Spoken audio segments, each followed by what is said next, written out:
Hello and welcome to Chance Encounters, the show where the NPCs are almost as hot as the temperature of this room.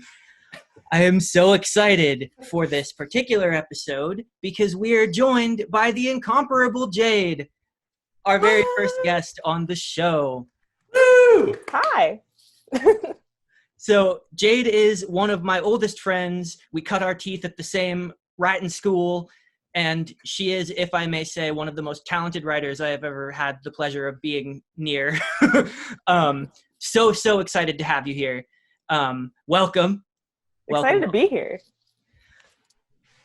I think we are just going to jump right into the little recap, because boy, did we have a session last time. Yeah. Also, Natasha's not a pickle anymore. No more pickle, Natasha. No more I'm not pickle pickle Tasha. anymore. I changed my camera. Yeah. Because Ian and Karina were able to help me out with that. So that works. No more pickle Natasha. And here at the midpoint of the show, we've changed our background color to red. Woo. You can't expect us to say you can't expect us to stay the same. We're always changing. Yeah. We're always being pickle or not being pickle. Just because we're in little boxes doesn't mean you can put us in a box. Can we? Exactly. Okay, you can hate me for this idea, but can we make a pickle Natasha shirt in the style of Pickle Rick? I hate it, but You know what? can't not do it now. I was on that train of like, ooh, excited, and then you said pickle Rick, and I cried a little bit inside. Oh, God. I gotta cut the head off this snake. Okay. Last time, after the events of the mysterious fire at the Nova party hosted by Mr. Menagerie himself, the next morning, you were all brought to Fortress's office where you were interviewed by Detective Asher of AID, the Allied Investigations Division, which is essentially our sort of FBI equivalent, the Federal Investigation Division. She assured you that there was no actual, suspicion cast your way. She's just systematically asking questions to everyone who was at the party. There was a little bit of tension with Pantheon on that front. Later on, going back to your own individual dorm house, you got a visit from Backtrack, who told you that he wanted to, quote, break some more rules with you guys tonight. He pitched that he wanted to use his power of retrocognition to return to the scene of the fire and see if he could retroactively see anything suspicious that no one saw the first time.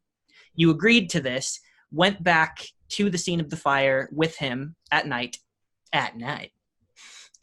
where he went into his sort of backwards vision, was looking around for anything strange, when he noticed something at the sort of the tree line of the woods where you guys were drawn into by the shadow creatures.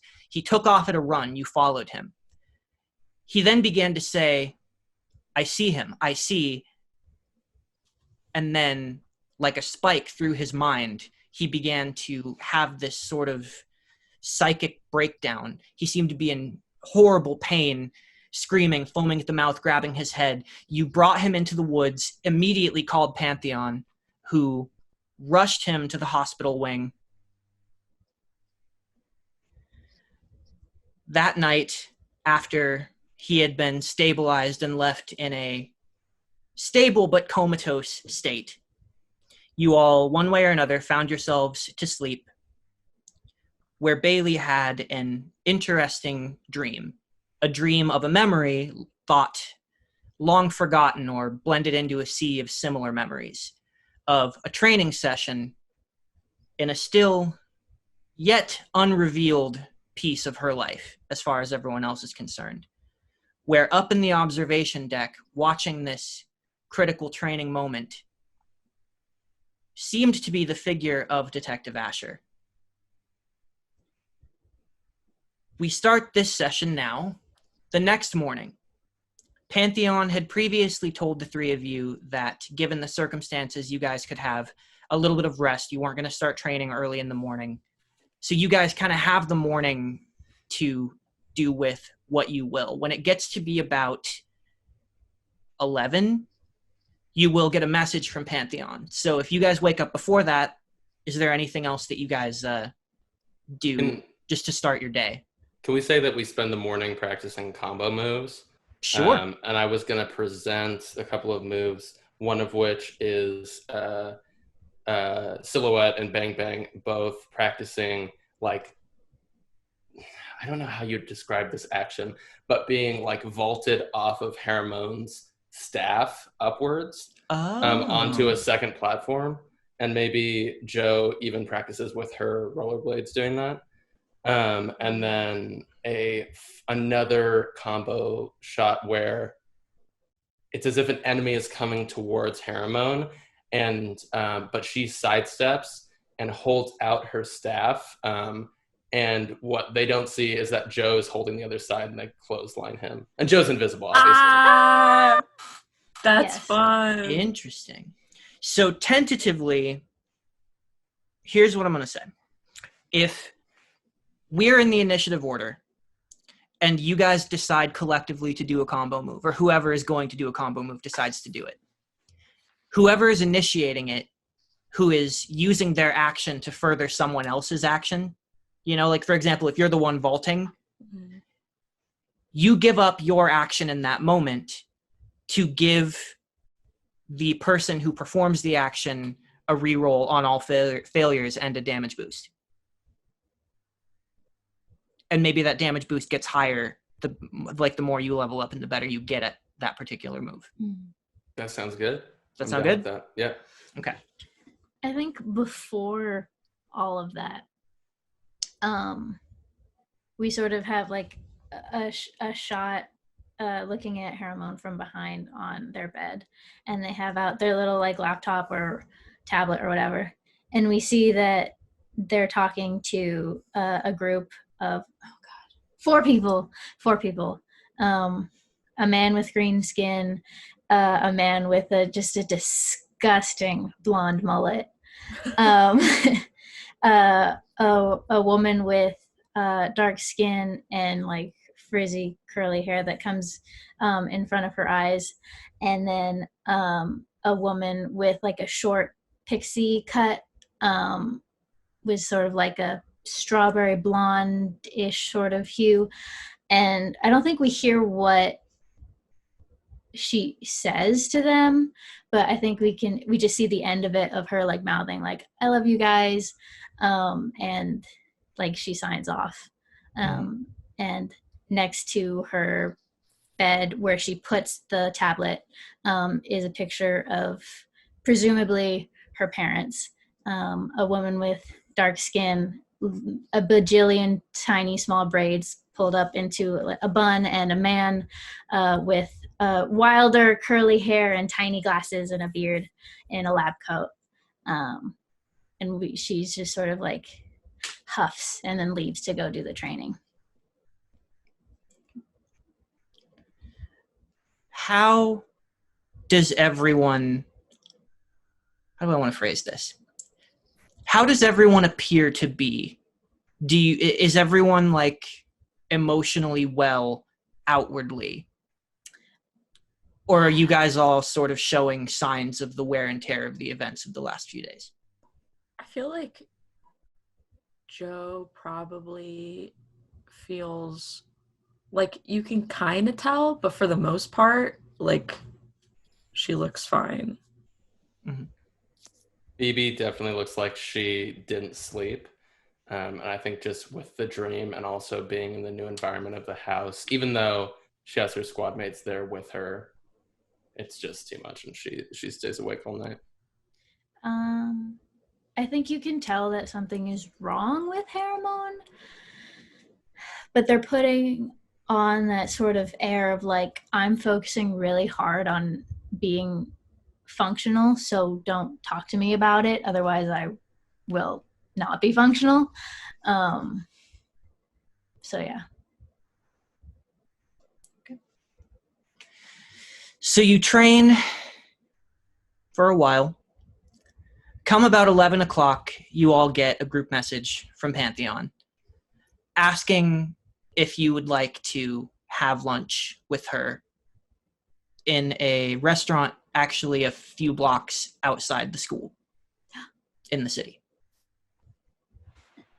What kind It's of one of those restaurant is it? requests that's sort of half request, half like we're having lunch, you know. We go, I imagine. Okay. So this might be kind of an unimportant question, but do any of you guys like have a car, or do you guys take the maglev rail through the city? Like through the campus and out a few blocks. Is it a walking distance sort of thing? It would take a while. The campus is pretty big. Then I guess so. Yeah, I'd imagine the latter. Take the mag rail? Okay. Mm-hmm. So you guys make your way to the station, climbing up, very similar to the one that you encountered in your training session in the fake city, but a bit bigger, more sprawling. There are students who are making their way off campus. You see a few students who are with squad leaders who are also on their way, knowing that you don't have to stay on campus for your training. It's completely at your squad leader's discretion. So you sit on this rail inside this very gorgeous, sleek, sort of chromatic black and orange colored rail. This long magnetic car that you're in here. And inside the eclectic group of students from different walks of life that are all around you chatting, and there's all of this buzz of, early in the day. And you ride the rail out and you see the campus, sort of the sprawling massive towers and city structures of the Champions campus start to fade out and get smaller as you move at a very smooth, very high speed. You see, as you begin to slow and make stops, the smaller campus, more squat, wider buildings of your everyday classes. And then out the main gates of the city, or the main gates of the campus, passing underneath you as you see the sprawling cityscape of the first city and the morning sunlight reflecting off the water beyond, surrounding this enormous island. You can see the bridges connecting the other smaller islands, the chain that is the first city. And you see neon signs, people walking in the streets below. Finally, you come to a stop a few blocks away. It's only a few minutes of travel, if that. And you step out into the city and you can smell the various scents of different types of food, like morning sort of diner food of all different cultures, just sort of filling the air in this. You know that vibe when you're standing in the middle of an outdoor shopping center and you can smell like the intersection of all of the different kinds of restaurants that are around you all at once, and you try to like pick them out individually, and it's somehow really nice to smell them all at once. That's the environment that we have here, of all the storefronts and open doors of this fine, bustling Monday morning. As you make your way down the street, you arrive at the restaurant that Pantheon is waiting for you at. It is by no means a nice restaurant. It's either going to be some sort of diner, some greasy spoon, or just a straight up fast food chain. But this is the part where I would love for us to make this place together. What is the go-to chain restaurant in this moment? Ooh. What kind of place are we picturing here? And Jade, feel free to pop in on this too if you want to. Yeah. If you feel it. Jade, please, yeah. Is it like a themed restaurant of some sort? Absolutely. Yes, love that. Themed what? I wonder if it would be like their attempt. Well, no, because I was gonna say like everything's the same, right? I was gonna say like, what if it's their attempt at making like First City how it was before, but then I don't know what would like exactly be different. No, like I was thinking that too, like an Earth cuisine kind of like throwback to the old world. Yeah. Yeah. I'm trying to think of how that would manifest. So maybe like a retro future theme, like sort of the idea of a diner capturing an older, simpler time, but that diner is not representing the 50s now. It's a fast food place representing the aesthetic of when the first city was first built and we were trying to recreate classic sci-fi futures. So it's this very like boxy, chromatic, retro future environment. Is that kind of what you're feeling? That's kind of what I was saying, yeah. But I'm also open to other ideas. I also, just because dinosaurs is just so funny, I also just imagine like a dinosaur themed restaurant. I kind of really like Cafe. that. Oh wait, that's so good. I think both of these can exist in this world, but I think they're just like across from each other in this sort of outdoor area. But I think can we go to Dinosaur Rainforest Cafe, please? Yes, absolutely. Sure, yeah. And for the purpose Titan of Wild Cafe. because oh god, oh no. I think the equivalent of Rainforest Cafe is like, I don't know if I would call it a nice place, Rainforest Cafe, but it's definitely kind of on the pricier side, right? It's like a Chili's equivalent, right? It's an experience. Yeah. So you're paying for the ambiance. So maybe this is like that sort of aesthetic, but in a campy, like fast food way. Yeah, it's like, you know how all of those kinds of restaurants have that one dessert where it's like a chocolate cake and ice cream on top? Yeah. That's what it is, right? Or is it like more fast foody? It's a stegosaurus with ice cream scoops on it. Iconic. Okay. Oh. Wait, and I want all the employees to be wearing Hawaiian shirts that have dinosaurs on them. Yes. Okay. Concept for the name. That shirt.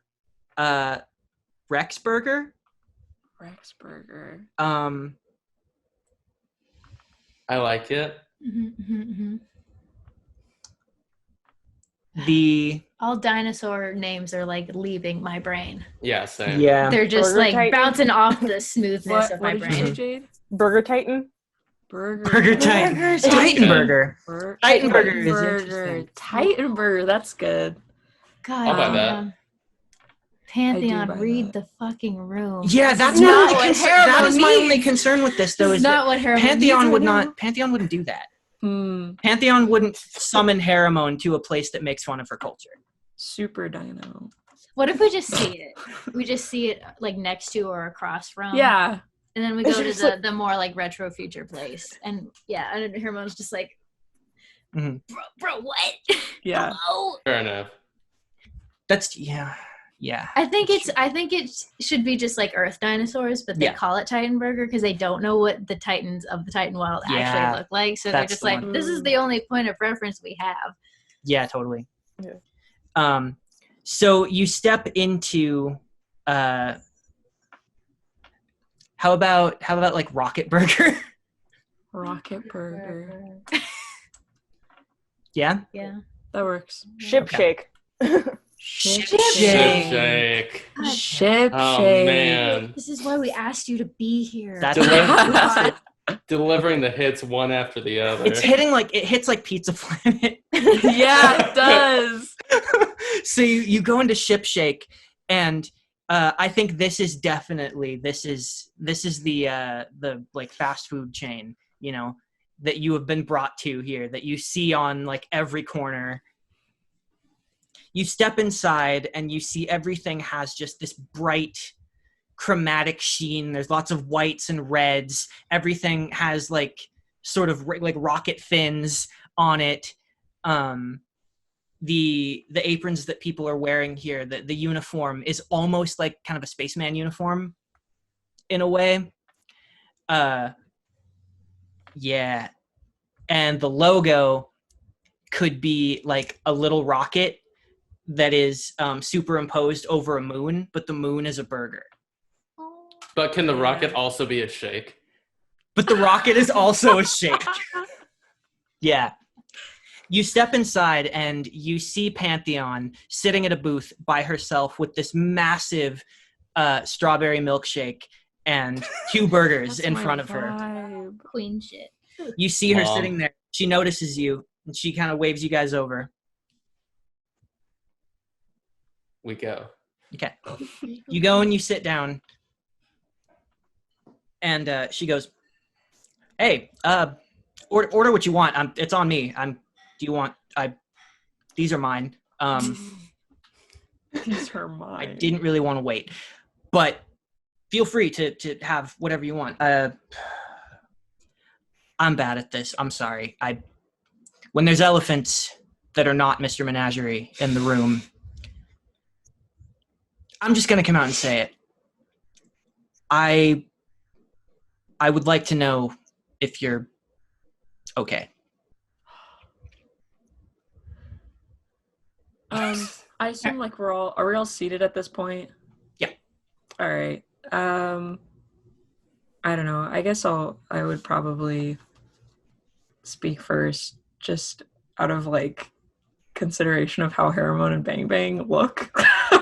And I kind of just like look up at her and I'm like, things have been rough. I think for all of us. I mean, do you know, like, are there any updates? I think that's all we really care about at this point. Backtrack is stable. He'll be all right. They're not entirely sure what happened. They're saying some sort of psychic incursion, not medical in nature, but they've been able to stabilize him. He'll be all right. He's probably gonna need to rest. He'll be under for at least a few days. It's as much as I know. Few days. Jesus. They're also saying that it could have been a lot longer than that if whatever was affecting him had been allowed to affect him for a longer period of time. So, for doing something as incredibly stupid as what you did, you also managed to do somewhat of a good job. And for that, I'm pretty proud. I kind of look at Haremon, giving her like a kind of like a nod, but like trying to emphasize the feeling of like that was you. Like I think Haremon is like just ready to lie about the actual emotional state that they're in. So they're like trying not to react one way or the other. I'm not going to ask you why you went back there. I know. I am well aware. And if it were up to me, she kind of looks around for a second and then puts her head down and shakes her head and laughs a little bit. She goes, "Suffice to say, I don't feel particularly comfortable keeping my students away from something that is clearly affecting them, potentially targeting them. Now, personally, I would not want to leave that in other people's hands. That being said, I trust Fortress to get to the bottom of this. I also trust that she has her hands full, and,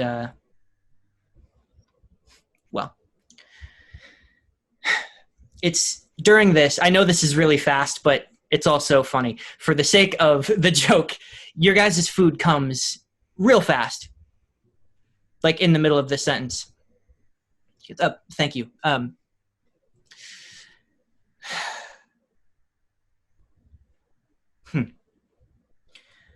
need to make a request of you guys.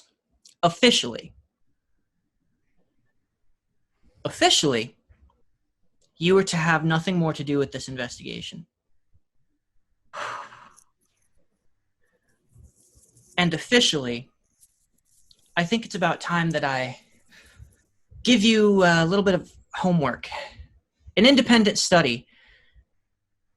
I think our topic this time is going to be investigation.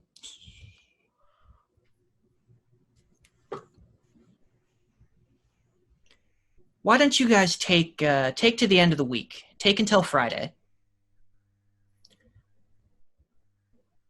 Now, I personally have no idea what the topic of your study is going to be. that's up to you. And if asked, I'm not going to lie, I have no idea.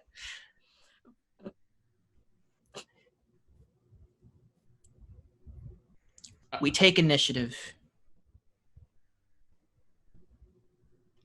We find the things that want to hurt us, and we don't let them. But we don't act like a bunch of dumb babies who run into the mouth of a lion and get our friends psychically coma-y. So there won't be any of that. I'm sure that I'm not going to hear about any more terrible, overt things. In fact, I'm sure no one is going to hear about your investigations. And if they do, I don't know how much I can really help you there. But take the week. Use your time wisely. And if, and only if, you find anything worthwhile, anything pertinent to whatever your investigation is going to be, that is going to help uncover this, to keep people safe, then we can talk about the future. If not, you drop this. She leans back and takes a bite. The whole time that Pantheon is talking, BB's not really looking at her. She's kind of just staring around the restaurant. And once Pantheon starts talking about like investigation, she starts looking for people that seem suspicious in the restaurant. Can I roll for investigation to see if there's anyone who's listening? Mm-hmm. When Pantheon said that we got Backtrack hurt, I think Haramon grabs Silhouette's hand and squeezes very hard. Ow. And like you can see her jaw clench. Ian, what role would that be actually? Intelligence or willpower. Oh, okay. The things you're worst at.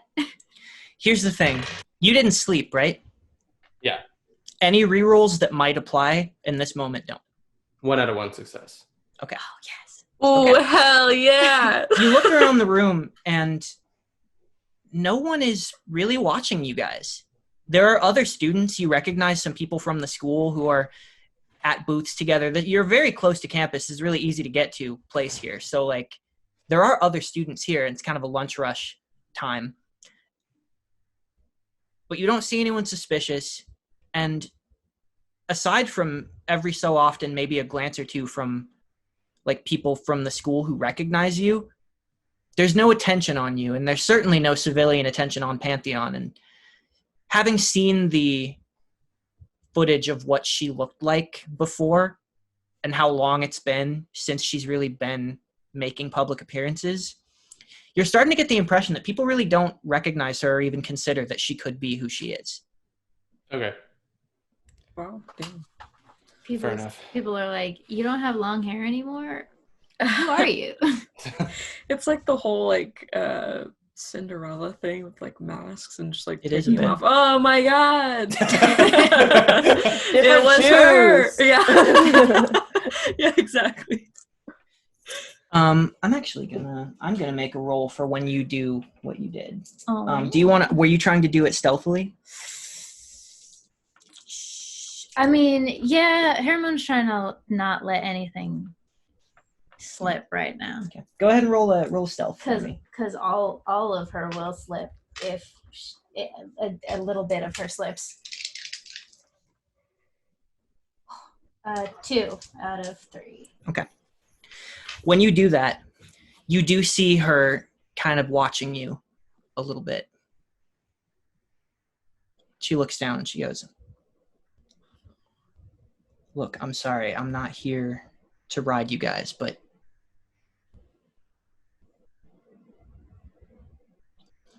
you're my responsibility now.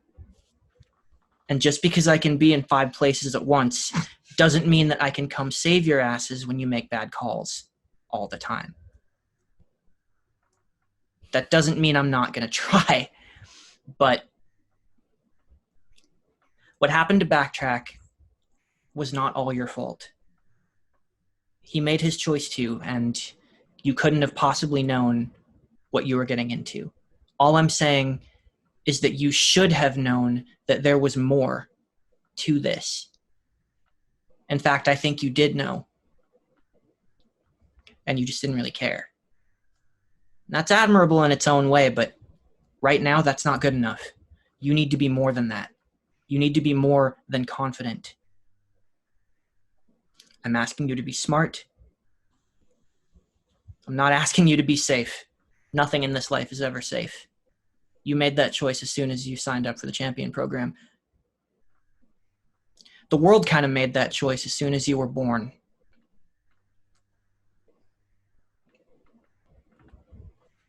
And it's not fair, but that's the way it is.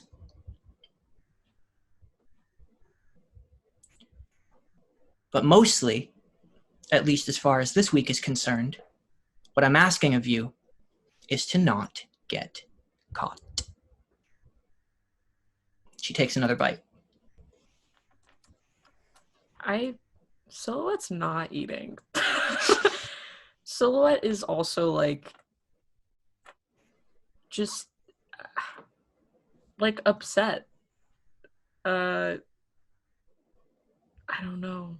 It's just like, I don't know, I'm upset. I think Silhouette's also kind of like holding like the silence that's kind of alongside like BB and Haramone. Mm-hmm. Whether that be like out of what's the word, like protest for what she's saying or not.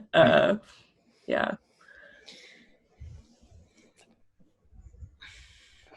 Why were you so adverse to us talking to Azure? I mean, I've never met the woman before, but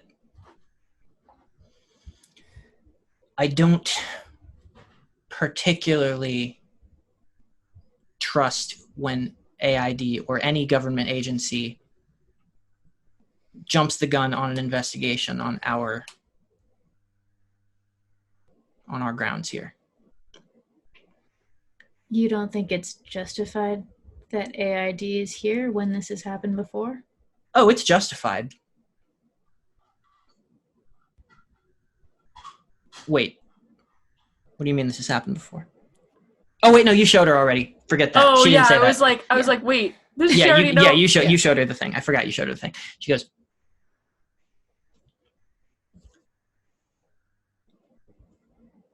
and that is why I am encouraging this independent study.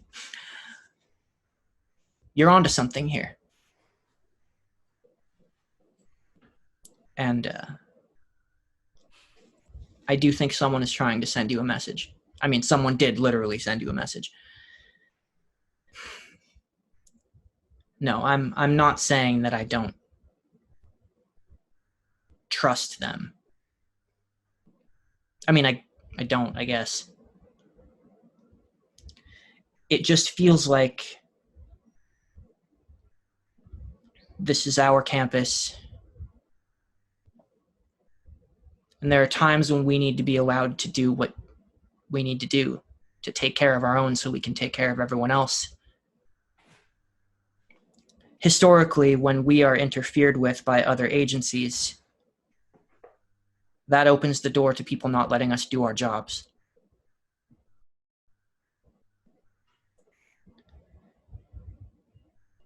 Now, for the time being, students in training being told not to get involved, that I understand, that I can get behind.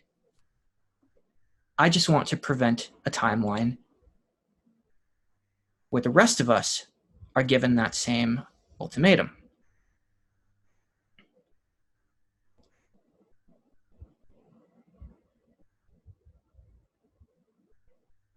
But if you're asking me if it's personal, no, it's not personal.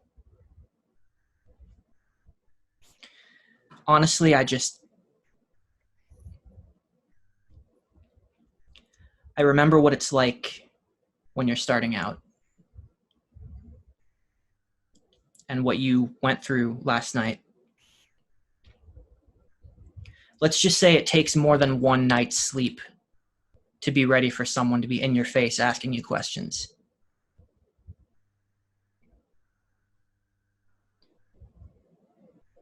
But like I said, I can't protect you all the time.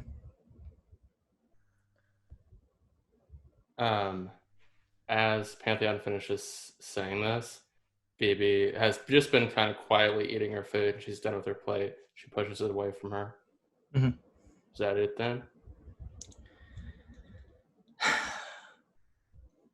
Yeah, that's it. But before you go, let me give you a freebie for the first sentence of your study. Go visit Backtrack. There's someone hanging around there asking questions. You say like that like I wasn't going to already. Like I said, what you do is really none of my business. It's an independent study. I'm just here to give you a grade. Bibi gets up and walks out. Silhouette follows, but not before taking her food with her. Hell yeah. Gotta get those snackies for later. Yeah, exactly. Paramount throws some money on the table regardless, and it's like way too much.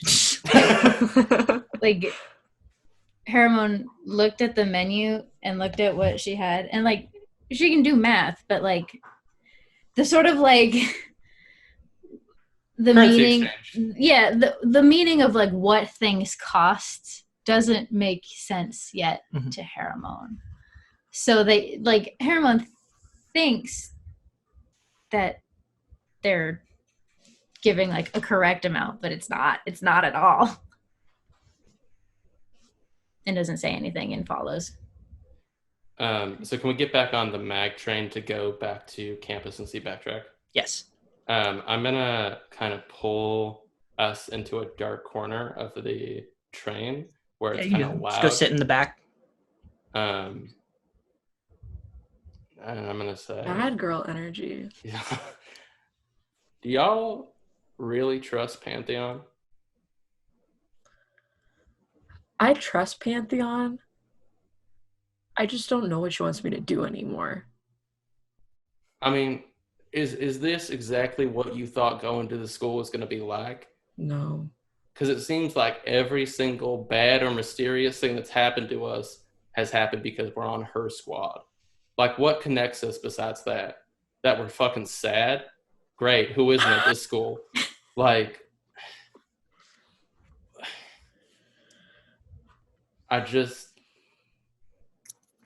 we're getting, I know I keep saying this, but we keep getting a lot of questions with no answers.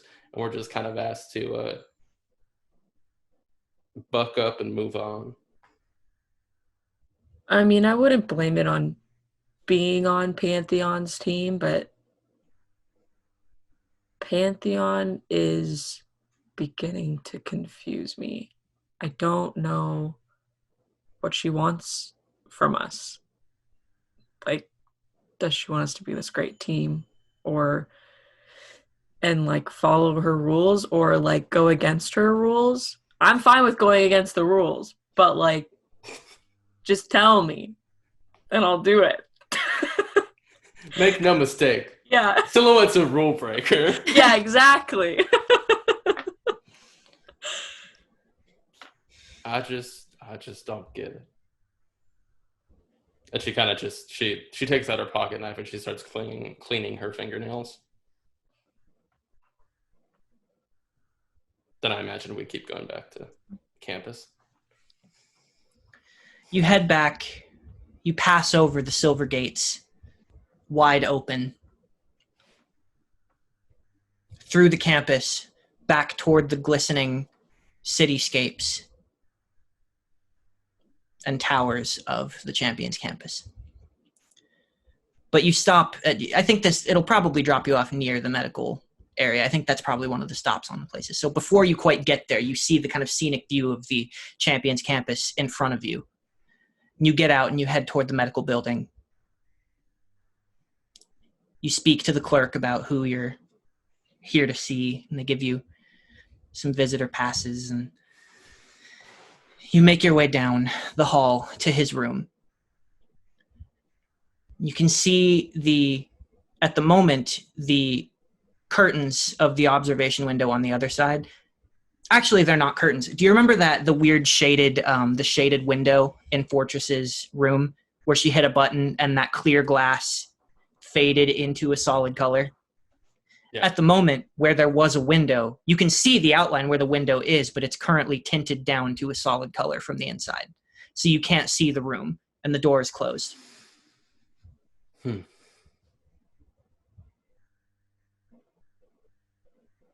Oh, Nat, you're on mute. Sorry. I was gonna say, wait, this is Backtrack's room, right? Yep. I just like gently knock on the door. I'm gonna look around and see if there's anyone else just hanging out in the hallway. No one else is hanging out in the hallway.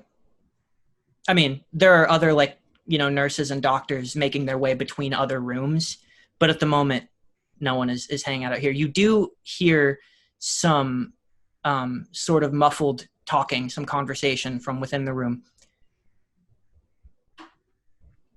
And baby Loni, you hear a knock at the door. Am I the only person in the room? I opened the door. You are okay. You and your squad mate are here in the room visiting. Oh, okay, then I'm gonna. And you are the person who I mentioned earlier, who is hanging around asking questions. You are already aware that this particular group of 3 people, I'm not going to say controversial figures, but figures of much discussion over the past week and certainly over the past couple days, you know that they were the last people to speak to Backtrack before whatever happened. You know that they and Pantheon rushed him here.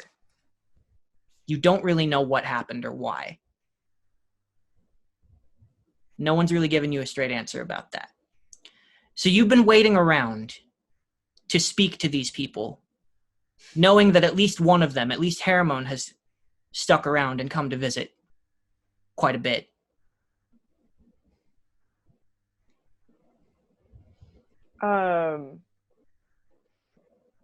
So you open the door? Yeah. Well, I think I'm gonna let my teammate open the door. Oh, okay. Yeah. Okay. So I think she doesn't open the door. She comes through the door to see who is outside. yeah. So as you open the door, or as you knock on the door, you see a gray outline of a figure pushing its way incorporeally through the door. Oh, that's so cool. And you see standing before you, like a ghost, this spectral gray spirit, a lady who is floating about 6 inches off the ground. Her skin is completely gray. She looks like she stepped out of a sketch, like a sketchbook. She's wearing, would you say she's wearing all black, probably? Yeah, she's wearing like a dark gray to black leotard, and then like a little over fancy dancy floaty thing that's more on the gray side of things. Yeah. Mm-hmm. Very, very sharp, kind of chiseled features. But the thing that stands out most about her, other than the fact that she's completely gray and floating and just shifted through a door, is just the sheer volume of hair. She has this long, elegant mane of hair that seems to go kind of all the way down past her butt. And at the moment, what it looks like is that she has a lot of hair, but the individual strands of hair are almost superhumanly thin. So they're constantly, especially while she's floating, with every little turn that she makes, her hair moves and flows, making this sort of halo effect as though she's floating in water. And she crosses her arms and she looks at you guys. She kind of goes, oh. She floats back to you and she looks at you and she goes, your friends are here. Okay. Baby Loni, like leaps up because she was like sitting by Backtrack's side and just like holding his hand, and so she's like leaped up, thrown open the like, get in here. Oh my god, that is not what I was expecting. So you open the door, and would you like to describe yourself? Baby Loni is a short by hero standards, maybe. She's like what, like 5'6", and How tall Silhouette is. She's a black girl. She's got big puff ball braids that like go down her back. Yes. She's wearing like an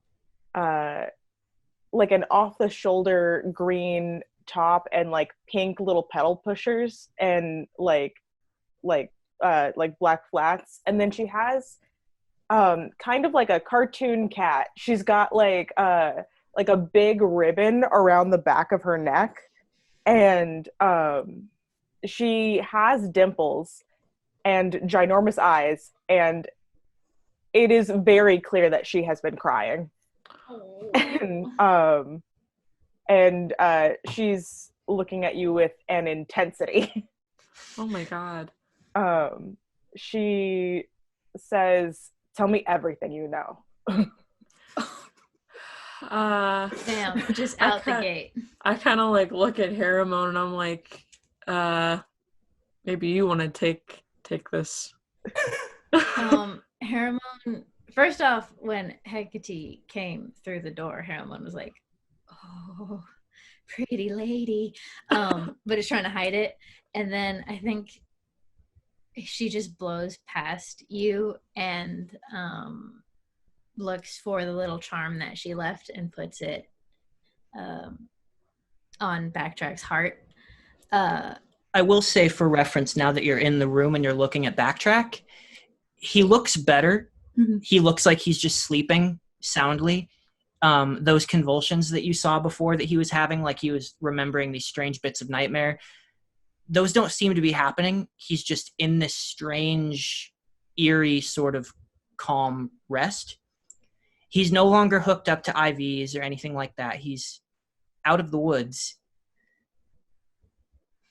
But he does have a few notable devices on him. Stuck at key points on his chest, on his wrists, maybe on his temples, definitely on his temples, are these circular, flimsy discs, like kind of bandage-like. But you can see these nanotech sort of imprints, these lines like a microchip. And they're just sort of gently pulsing. And they are stuck to various parts of his body. And you can see the monitors sort of beeping in time with those. And what you realize are these are monitoring different parts of his body and different parts of, like, they're on, his brain and on his heart, places where his pulse could be monitored. Okay. So if there's stuff on where his heart would be, she would just put it in his other hand. That way. Well, it's not intrusive. It's like a little thin Band-Aid. It barely takes up any space, but it's just like a little circle stuck onto. It's not hooked up to anything. It's just stuck onto his chest right here. Okay, so then she'll put it on his heart, okay. Just in a place where she won't lose it. BB will explain the core facts of what happened, starting with us meeting Backtrack, or Haramon meeting Backtrack rather, but we'll leave out kind of the expository details about other mysterious things that are connected to this that are happening. For instance, the teatro information that we got, right, and stuff about Pantheon. So, Baby Loni knows that you knows the events of the night before. Yeah. So, basically, I think it would be that we met Backtrack because we wanted to invite someone who wasn't a Nova team squad member to the party to, fuck the rules.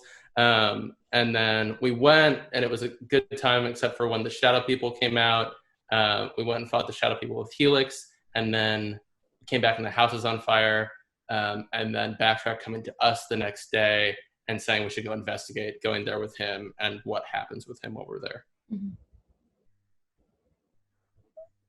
I can go more into detail about those things too. Okay, gotcha. What do you need? What do we need? I want to help. What do you need? What does Backtrack need? What's been going on? I mean, is he okay? Is he? Hecate, still arms crossed, still floating on the other side of the bed, she just sort of goes, well, at the moment, Flyboy needs to sleep. But he's all right. They say he's going to be out for a few days, probably, maybe 2, 3. He's stable. They've stuck him with these fun little monitor stickers because we live in the future. Hooray. And other than that, I think what he really needs is for us to not make things worse for him and by extension ourselves. That's probably useful. I'd agree with that. It sounds to me like you guys have an investigation going on, and I want to be a part of it.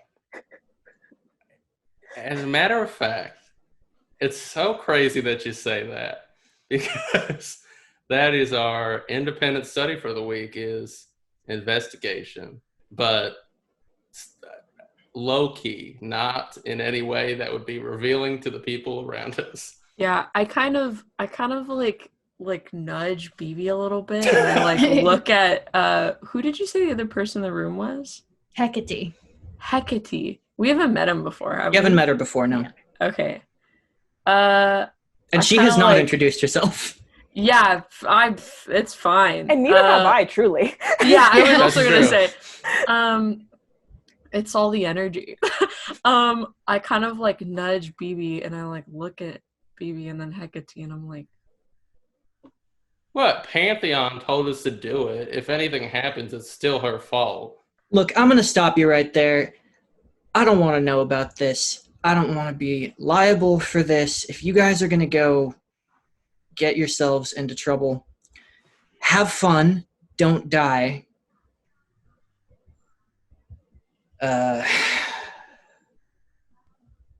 Bye. And she just sort of backs through the wall. When you started speaking, I Baby- thought that was Pantheon, and my heart stopped. Baby Lenny goes, heck. As she leaves, she's like, heck. I kind of Heck. like look at BB, and I'm like, heck. I'm kind of like, well, there's one person who knows about our investigations. And then I look at, it's Baby what is it, Loni? Baby Loni. Baby. Could you spell that, please? Baby, Uh-huh. Loni. Okay. Loni. I'm Silhouette, and I put my hand out to shake Baby Loni's hand. Baby Loni takes it. One thing I don't know that I mentioned, but is maybe noticeable, is that like our gurneyed side and the one who just walked through the wall, it is a team of oops all hotties.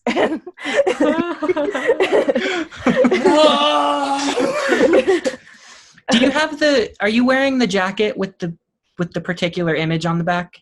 I think it could be on a chair. Okay. And maybe she puts it on.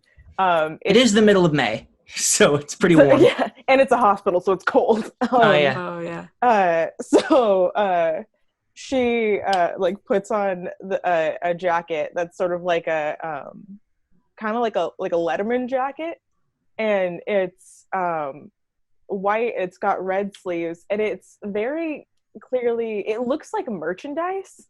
And on the back is like a spray painted cartoon rabbit who looks like a gangster. And I guess like as she turns around and sort of like considers Backtrack, you can see on the back of her jacket is this like cartoon rabbit with like a do-rag and a like snapback, and like a gloved finger that's going like this, and on the back it says come on and smash and welcome to the bash. And I am obsessed. Yo. I need that actually. She says, our team, we're supposed to be detectives or something. And if this was important to Backtrack, if he was trying to help you figure this out, I want to find out what happened to him. So I'm going to help you. And no more boo-boos. We're not going to do this again. Whatever this is. But I'm going to help you however I can. Yeah, I do think we can all agree to no more physical or psychological boo-boos. Well, that's kind of great because I don't know if we know where to start. And on that subject, I will. Sorry, Natasha. I was just going to say, given the time frame of, you have 2 time frames given to you. You know that, at least according to the doctors, Backtrack should wake up in like 3 days, probably. It's Monday right now, so that would give you Thursday. You also know that Pantheon has given you until Friday to work on this, at which point you have to present to her anything you found to see if she finds it relevant and worth continuing, or whether you need to drop this and let professionals handle it. So those are the 2 time frames you have. They kind of line up, Thursday, Friday, somewhere in there. So you have that many days to kind of play with, roughly 3 or 4 days to figure out what you want to do here. It's like when you do all the research for a PowerPoint and then you wait to the last second to actually make the PowerPoint, and you're just like making slides like, oh shit, oh, I gotta get it done.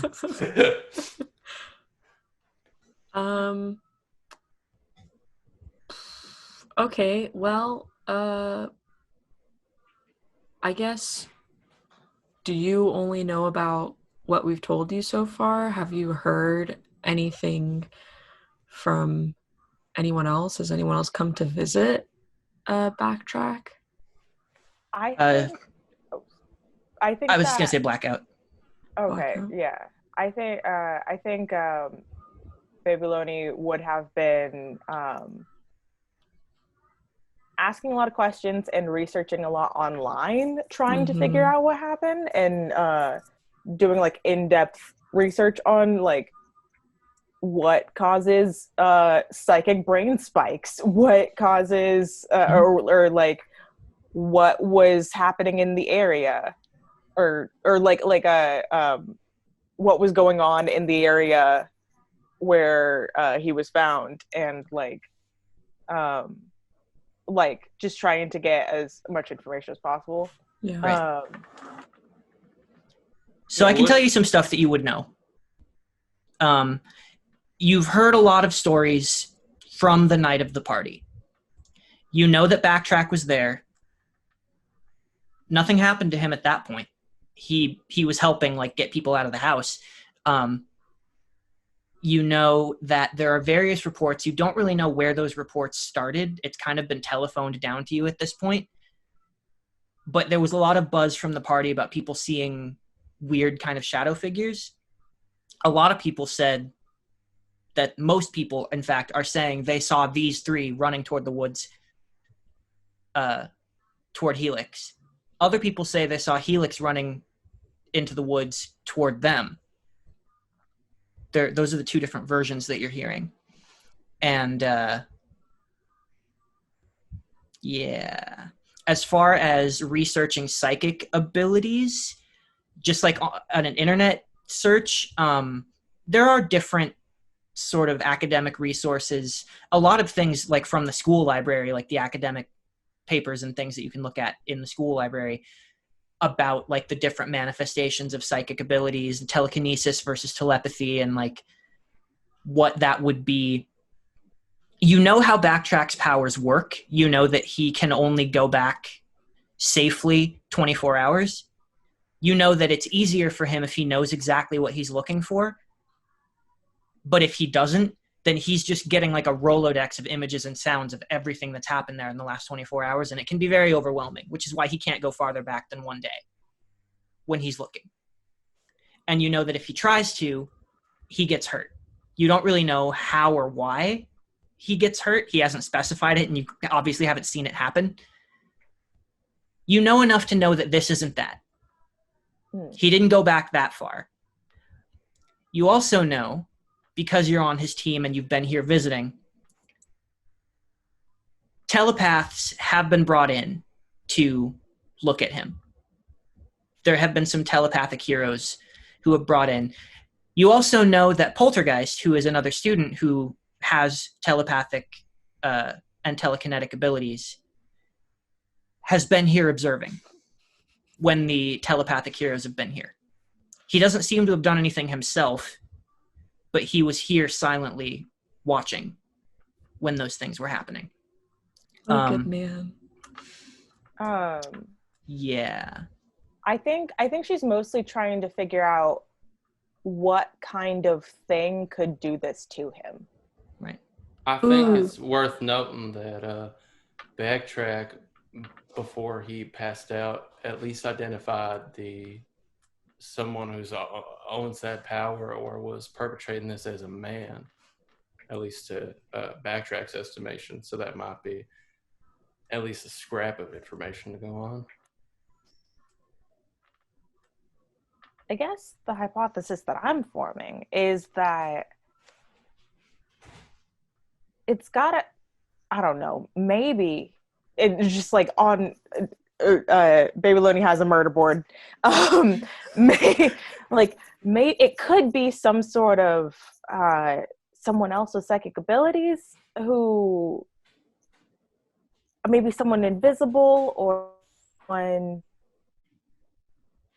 some like an object maybe that, I don't know, was counteracting his search. I don't know. There's a lot to not know. Being a detective is hard. Did you know? You guys know that whatever happened, it happened after he saw something in his vision. There was nothing there in the direction he was looking. Is it possible that whoever this suspect's power is, or one of their powers, is sort of a psychic trap or psychic warding, where if someone tries to perceive them, it will hurt them? Backtrack writes that on a sticky note and put on the murder board. We don't know Baby Loni's power, right? Right. None of us know what it is. Mm-hmm. That is correct. Okay. As Baby Loni's writing out the sticky note, I kind of like walk over and I like look at her board and stuff. I'm amazed. Silhouette is amazed. She really digs it. How big is it? Like a whiteboard. I love that you brought it in here. That's what I was going to say. It's in the hospital, right? I forgot that we were still in the hospital room. I thought we smash cut to somewhere else, but we can smash cut to somewhere else. It can be in the hospital room. If you want to smash cut to like and you guys go to your dorm. Maybe you have a portable one, just in case you need it. That's very cute. Well, you know what? In hospitals, there's always a whiteboard, like in each room. Well, that's for the patients on their beds. Who cares? You can use it. This Who is cares also how much medicine he needs? we're in a sci-fi world. There can be holograms too. You can have it written out in a small document on a pad, and then bring it up and out and project it all around the room. Yes. That's That is sick. what I do. Yeah. Ooh, and if it's a Move hologram, around a Silhouette's like crying. She thinks this is so cool. So you would turn the lights off in the room. Maybe that's why the curtain was drawn, or not the curtain. Why you The like blacked out blackout the thing. room. So Yeah. you turn the light back off, and you bring this up, and maybe you have like gloves that allow you to like interact with the holograms and like kind of Tony Like Stark the it around. detective gloves. Yeah. So you turn off the lights and you bring up your pad, and for a moment you just see baby Loni's face In that case, glowing like underneath. the room's covered. Oh, I love that. Yeah. And you see her pull it up from the pad and expand it out all around the room. That's so cool. I love the idea that like if it expanded, it's just like one paper landed on Backtrack's face or something. It is almost like you're now sort of standing in the middle of space, except instead of stars, you're surrounded by information. Oh. Yeah, I think on Backtrack's face, if one does land on his face, it says like "dum dum," and then there's like strings connecting from him. That's so funny. Okay, I just asked Baby Loni, I'm like, Baby Loni, I didn't even ask. And I mean, if we are gonna investigate, you know, the four of us, what's your power? Oh well, I kind of do this fun sort of energy siphon thing. And it's real cute. It's not scary at all, and I can sort of manipulate potential energy. Potential energy. Yeah. Like other people's energy? And what does that feel like? Silhouette is now thinking about the way was it Porter like made her feel sick when he like Yeah, when he transported teleported her? Yeah. Person, place, or thing. I don't know. I've never really. I mean, it does happen to me, but I can take stuff out, put stuff in. So I guess it does happen to me, but I guess I'm just so used to it by now that I don't really think about it. Maybe like I think maybe it feels like tingly to varying degrees. So it could be like, ouch, I've been sitting on my leg wrong this whole time, and now it's all the blood's rushing to it. Oh God, oh God. Or it could feel like, ooh. Wait, so if there were like dominoes that were poised to fall down, could you take the energy from those dominoes not falling down and apply it to someone? Is that how it works? You have a very swift grasp of my power, yes. Yeah. Ooh, that's cool. Well, all right. I'm trying to think of how we can how for like investigating, does it like help you in like a particular way? Oh, I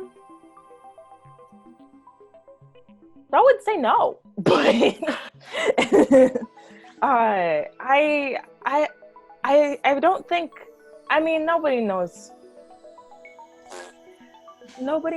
why. I don't know any of the mentors pick us for what reason. Don't we know that?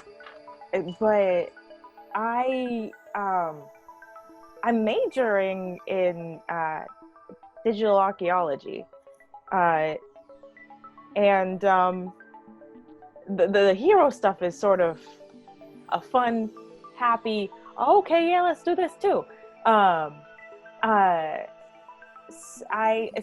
think maybe, I mean, I don't know, but I think maybe I was mostly picked for the detective skills. I roll to see if Joe is just absolutely eating all this up. Oh, yes. You don't have to roll for it if Okay. Natasha says that it's just obvious. Oh, it's obvious. I'm like,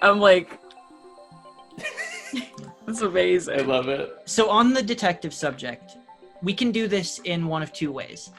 Because I know I've heard some discussion from you guys throughout the week, definitely over here, about different people that you might talk to and different ideas, different leads that you might follow. So we can let it happen roleplay wise, and you guys can discuss ideas that you've had out of character that you want to bring into character. Or I can have probably Jade roll a clue gathering check, and then we can look on her list of names and stuff that she's got here, and I will present you leads that in character Baby Loni has sort of figured out. Okay, so that's a 2 skill plus one of my stats. Okay, so this is going to be an intelligence roll for clue gathering. So you roll an intelligence, you roll a number of d6s equal to your intelligence. And then is your clue gathering, you have skill points in it, right? Mm-hmm. How many skill points do you have in clue gathering? 2. 2. So if you roll 2 failures, you can re-roll each of them. You can re-roll a number of failures equal to the number of skill points you have in it. Okay. Does this dice not have it? Oh, yeah. So I got... Wait. I can roll a dice equal to my skill number? So if you rolled failures, if you rolled any failures, any 3 or less, you can re-roll them once each. You have 2 possible re-rolls that you can do to try and get them to a success. Oh, that's a triple success then. Beautiful. Ooh, okay. Hell yeah. So on a triple success, looking at this list here, you have a few options. And I don't want to discount the actual ideas because I didn't know if any of you wanted to bring to the table the ideas that you had out of character. Yeah, I have a couple. Okay. Oh, I have one. I want to thing as hear well. what you bring out first. Okay. And then I'll Yeah, let's hear from Baby Loni first. And then So the main things that you know, Baby Loni, are Helix is involved somehow. Everyone's stories relate back to Helix. People saw him acting very strangely, and then he took off running toward the woods. And he was gone just like these guys were gone, but nobody has really seen him around outside of his training in the past couple days. So you know that he's probably worth interviewing. A lot of people are talking about how weird the fire was. You don't really know how to go about looking into that. But a piece of information that you would have on that front is if you wanted to continue investigating the house, you could, because as of this morning, the FCS, First City Security, the perimeter that they'd set up to keep people out there is gone. The house is now good to go. Oh. It's burned and it's there, and they haven't started rebuilding it yet. You know they probably will soon. So you have that window to play with there if you need to go back to the house to look for anything. Is there any, I don't know, is it smart to go maybe look at people with fire powers? You and me, we're like this. So now I'll open the floor to you if you want to bring that up in character. Yeah, I think Haramon has just been sort of like slowly walking around reading everything. And is like, are there any pyrokinetic students currently in the program? Baby Loni, you are aware of one. Okay, I point to the murder board. I swing it around to potential suspect students. His name is Solar Flare, and he is on Plant Man's team. Plant Oh. Man? Yeah. Hell yeah. Plant Man. We stand Plant Man. There's one guy, Solar Flare. He's on Plant Man's team. Baby goes, Plant Man?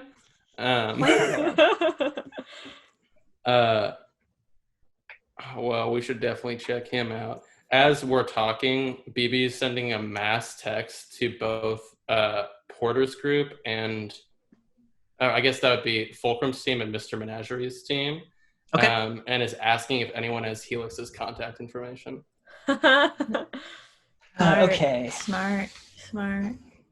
Fulcrum's team, Porter, Lincoln, Echo, none of them would.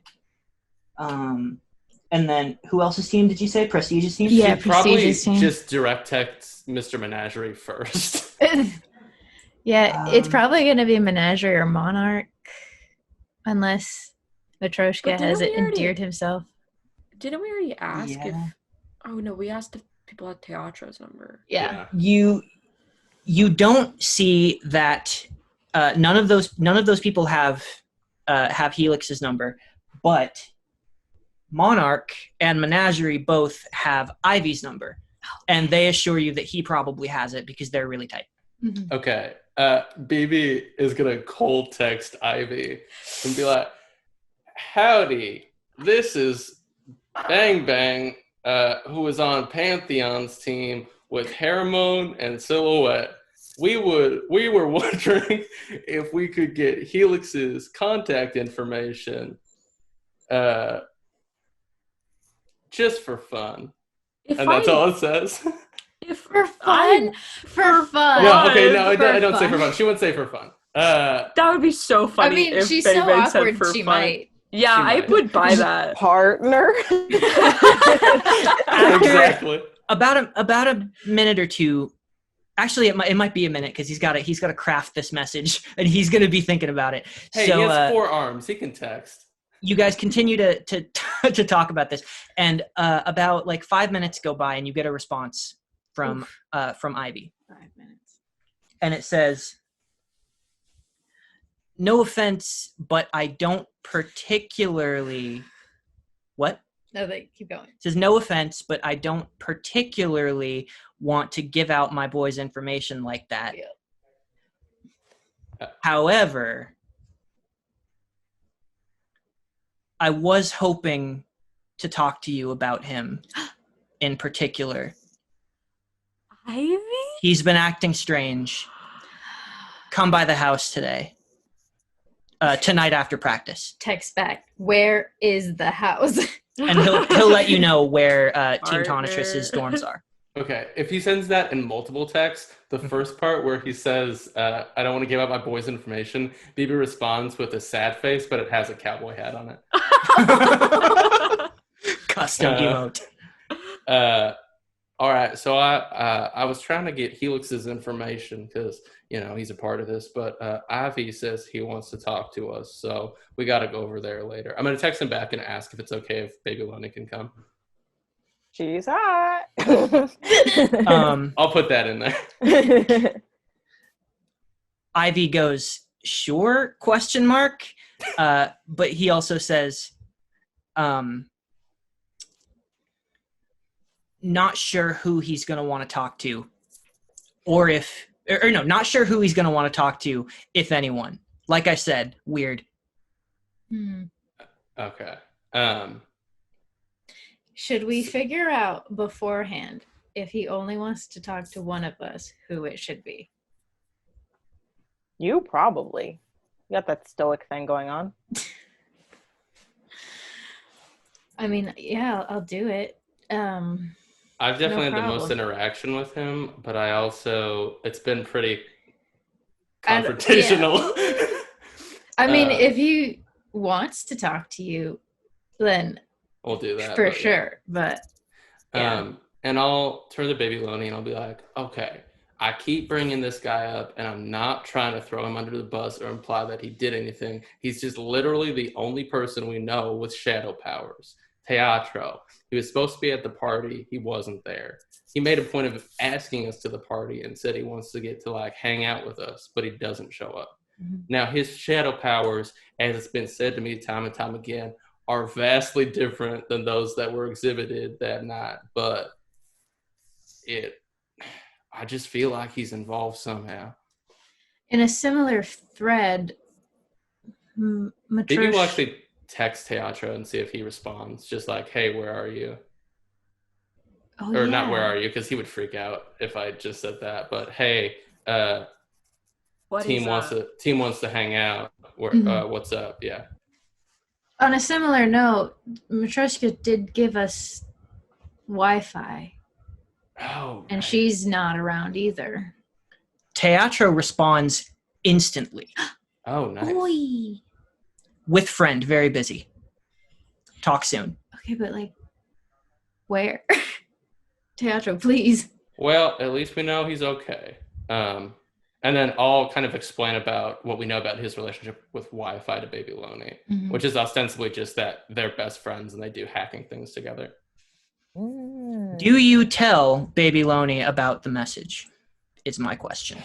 Yeah, that's what I was wondering as well. I I think. mean, we've been telling everyone. You've been telling a lot of people. Yeah. I have been telling the message on my phone, right? Yeah. Yeah. Yeah, I mean, like, we've been telling everyone. Mm-hmm. Whoops. It just feels secretive if I don't. Also, like, what do we have to lose by showing people public knowledge? Yeah. Exactly.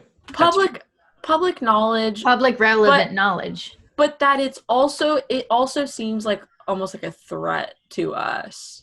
You know, because it's so ominous and we didn't know about it, right? Yeah. Okay, so basically, got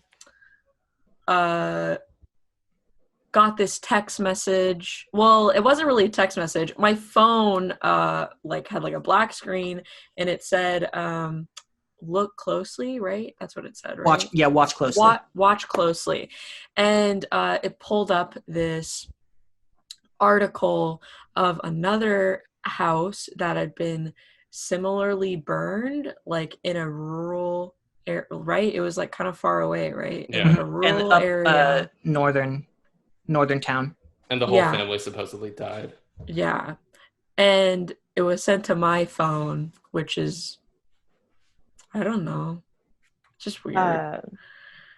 And we don't know why, what the reason is, who it was. And then it also makes me wonder if Teatro is behind that because he is so hackery. So yeah, but also Poltergeist. I mean, he's just like an ominous. Don't look at me like that. Stop. Okay. Poltergeist was like in the room before the AIF? AID person, sheriff person talked to us. And that's weird. So there's a lot of weird things going on. Yeah, because he wasn't at the party. Yeah. And Baby Loni, again, Poltergeist has been in this room a couple times when the telepaths were here.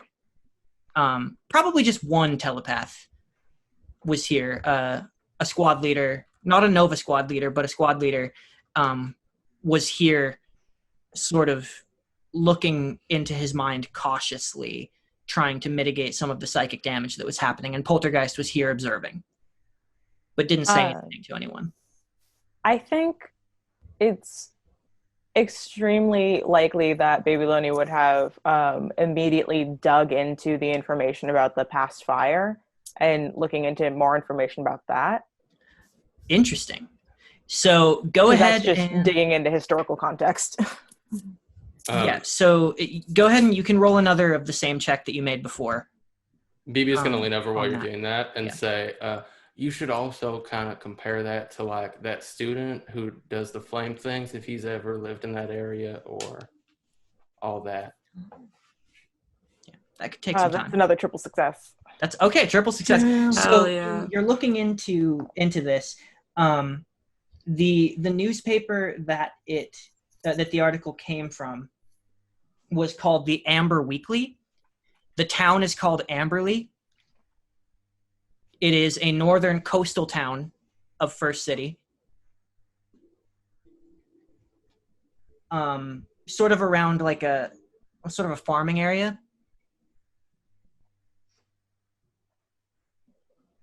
And the author of the article only was very prolific, but only wrote this one article about this particular subject. And you don't... Well, okay, to what degree what are you looking for specifically? So I know what to give you here. I think any similarities or just probably just the bulk of stuff, but also just I think anything that looks similar to that, the fire at the frat house. Okay. And if there's any mention of shadow people. There is no mention of shadow people. Or if anyone like dropping into comas. No, nothing like that. Getting tired or something. What you do see from your research here is that there are only a couple other articles that were written in like sort of less high profile local papers. And that's only at the high profile paper of that area, but in that rural like sort of area, it's not a big high profile paper here in the city, you know. Mm-hmm. You don't see any more articles about it that were published or written after the day it happened. It just dries up. Like it was a thing for one day. It was like a little piece of news the day it happened. The next day, that article gets written and a few others, and then no more after that. There was no continued investigation, nothing. The fire also, that particular article is the only one that really goes into detail about investigation about the fire. That particular article was written by a writer named Amy Magden. She's the only one who really wrote in depth about the nature of the fire. And it does seem to match the traits that you've been hearing about the house fire, that it has no clear starting point. It didn't originate from inside the house. It seemed very controlled. It happened all at once, like a blanket along the walls and roof. The people inside didn't even feel it. It was burning for a while, for at least a couple minutes, and never actually caved in the house or caused any like serious damage or hurt anyone. The house in the article burned completely down faster, but there was no sign of anything that could have started the fire. And it looked like it burned slowly over time, but like all at once. I think my two questions or three questions. Was it AIF? AID? AID, yeah. Were the AID there? Where's solar flare from? And I forgot my third question. There is no... Right. My third question was did any local people like talk on social media about it?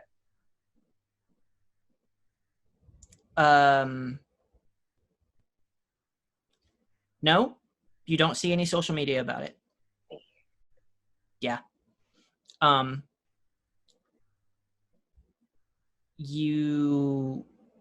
Okay, looking into solar flare is like just Googling another student. So you can't really like on the internet find, you would have to like either ask around or like hack into like student information or something. But I don't think you could just like Google where he's from. Just seeing if like, I don't know, any mention of our suspects, like in like, oh, this young kid got into college, or like, right. Like in the local paper, or like a... No, nothing about solar flare up there. Nothing about anyone you know. And what was the other thing? Social media, other thing. Oh, was the AAD there? There's no mention of AID being there. Can I check the local hotels? Yes. Check what?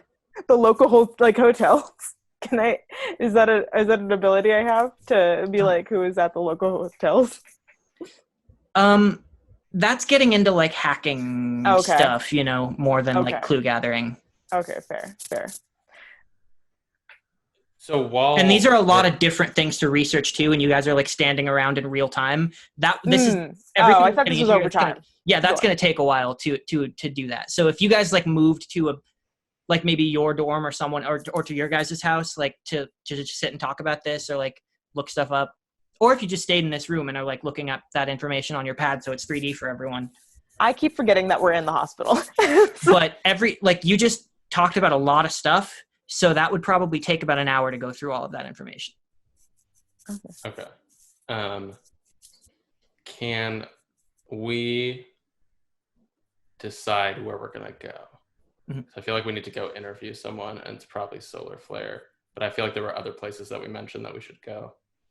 Helix, Poltergeist, Solar Flare, Frat house, Wi-Fi, Teatro, and Wi-Fi. Helix is later. Teatro and Wi-Fi said they would let us know, so it's between Solar Flare or Wi-Fi. Technically, you didn't hear anything from Wi-Fi. Yeah, I'm just assuming that the friend is Wi-Fi. Yeah, we're assuming that it's Wi-Fi. Ivy. Yeah. Also, we could that's investigate the frat house. Which the burn house. Yeah. If we're still in the hospital while we're doing this, I think Harriman will text Monarch and ask if they have taken their stuff out of the house yet for it to get rebuilt, and if not, if they would like some help doing so. Winky face, winky face, winky face. Sort of like a reasonable reason for all of us to go and be there. Yeah. She'll tell you, it's hard not to read her text in her voice, but she says, we got a lot of rigorous training through the week, and we're not really going to want to do it at night after all that. Going to be sweaty and sore enough from a day, days training, shooting laser beams and such. So we're really not going to get to it till the weekend, but if you want to stop by then. The weekend. Shit. Let's just go. Nobody knows that we were there before. We didn't get caught by Alma police with Backtrack. That's true. Silhouettes. I don't want to go back. Because I don't want my brain to get. I don't want to be comatose. Right? That's a fair point. I mean, I would almost offer to like do it for them, as like. Yeah, but I don't think they would trust us to do that because they don't really know us that well. Yeah, what is it? 4 people? 4 people stuff. I mean, we can just go. We don't have to tell them. This is all supposed to be secret anyways. That's true. Secret. Because I don't know if like... What was that, Jade? Can't you go invisible? Yeah. Yeah, but they can't. I mean, I'm good at being... to notice things. I'm good at staying hidden. I can be small. I am small. Well, okay, who's the first person we want to visit?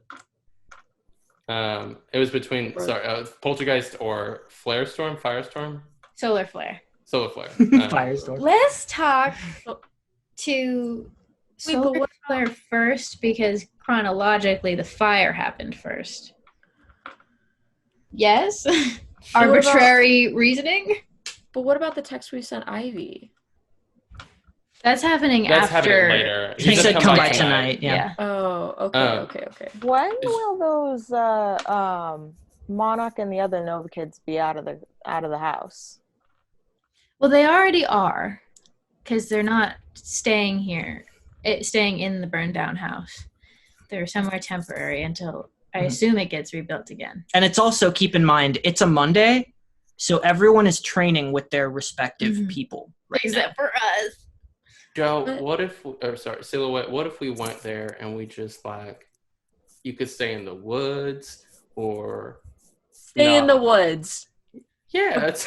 What a great idea. We also don't know who else would be interested. I mean, the bigger the party, the bigger risk it is for getting caught. But if say Helix wanted to come with us, or someone else of interest wanted to come with us who has that, I mean, Blackout is the world's second greatest detective. I can only assume that means Tonitrus is the greatest detective. So I can only imagine that if Helix is acting a little strange, it's because he's trying to figure things out. Just like we are. So we go to Solar Flare, I think, is what we're saying. Mm-hmm. Okay. Okay. Do we know where Solar Flare lives? No? Do we You can know ask where... around. Yeah. Okay. Yeah. Hey, do you know where the Plant Man team lives? Who are you asking? Just a random kid that I pull aside on the quad. Are we out of Um, the hospital room? Yeah. Oh, okay. if you guys are going outside to do Yeah. that. They're probably training. You can check the listings for the training, the cities, if you want. You're a wise man. Thank you. You're welcome. I think Saddle. before Yeah. before we cut to that, Haramon hangs back a little bit in the hospital room, and then we'll come out.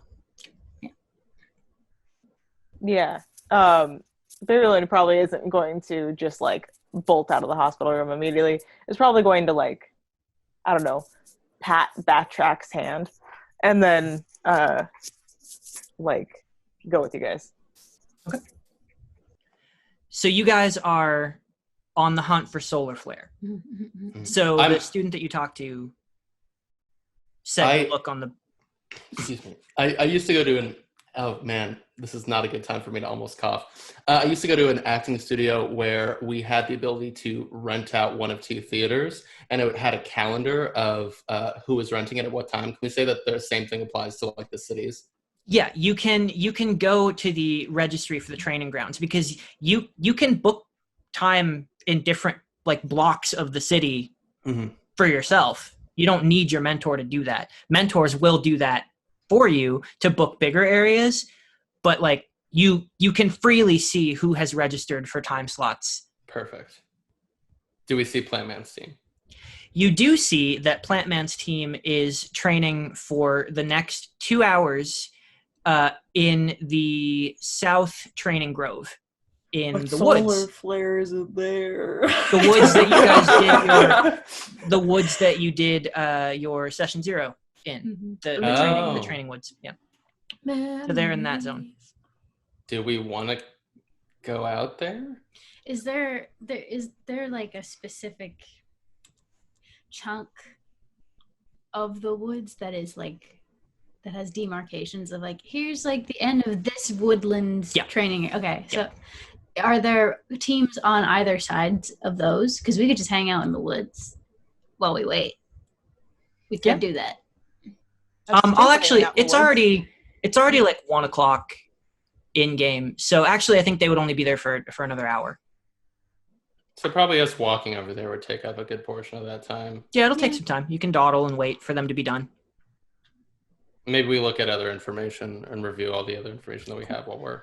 We can also say that a lot of the stuff that Baby Loni was looking up, because that would have taken some time, some of that gets done on the way there. Perfect. Or while you're waiting in the woods. So you guys head to the south side of campus where there is this a forest with trees of various thicknesses, but mostly they're very tall, thin trees with branches that gnarl out and create this canopy over above. And it's kind of strange to see because evidently this place should not have forests, but they've just been put here or grown here. They look natural, but by all accounts, they shouldn't be. As you are making your way through the woods, you're trying to kind of skirt the training area. And as you get closer, you can hear the sounds of roaring bursts of fire and ice. You can hear rumbling sounds. Occasionally you'll feel the ground shake a little bit. How close are you getting to those sounds, to where you hear them training? I mean, during the past week, I think Haramon has hung out in these woods in general. So she's sort of learned how to, like, what is an appropriate distance. So whatever that appropriate distance is she's just up in the trees, you know, doing pull-ups and like jumping back and forth, but like not too close, not too far. Like if like far enough where if they strayed out of their zone, she wouldn't get in the middle of it, but close enough to like still know where they are, kind of thing. Okay. So it takes you a while to get there. You're probably waiting around for like 15, 20 minutes in such a manner. And eventually you're looking and you see kind of popping in and out through the trees where those sounds are coming from. And you do see at various stages of combat with training bots that are actually camouflaged. You see that they have these various like mirrored surfaces that are projecting the environment around them. They're projecting the colors and textures of that onto their carapace so that they're like difficult to see. And you see suddenly this gout of fire just illuminate a wide space between two trees where it looks like there's a stump there. And there's this crouched robot that just sears up and you see sparks fly. You follow that gout of fire back to a figure who is not particularly tall, not particularly buff. In fact, he's a little bit chubby, but he has broad shoulders.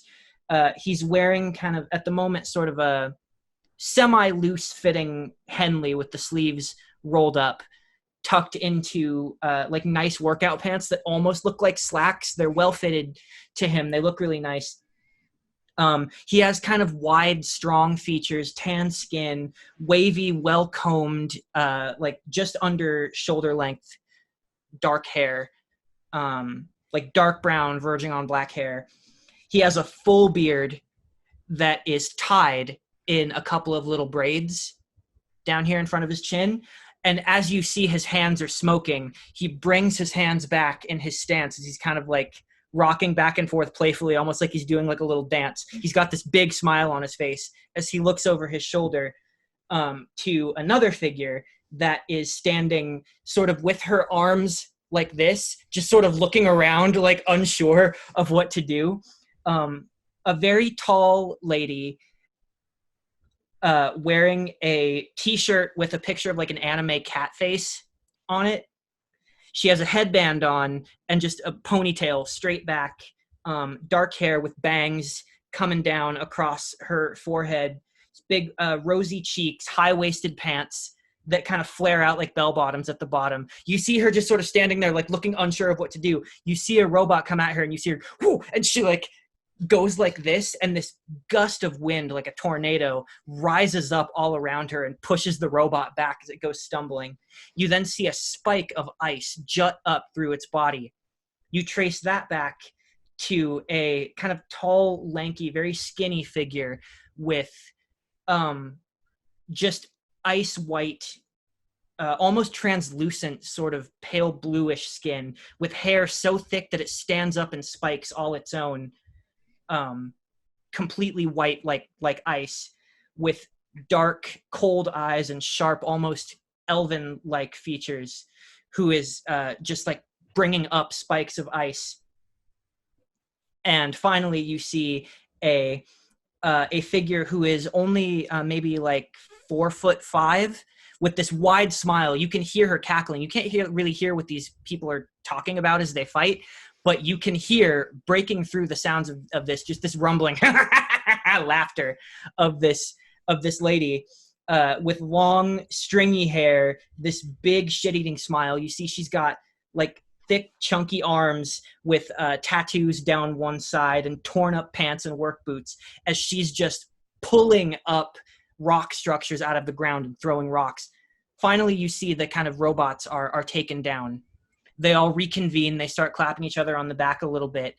And can I roll to see if when they were fighting, can I have rolled to examine the solar flare's powers to see if the fire is akin to what was on the house? Sure, go ahead and make perception. 2 out of 1. 2 out of 1. It's fire, you know?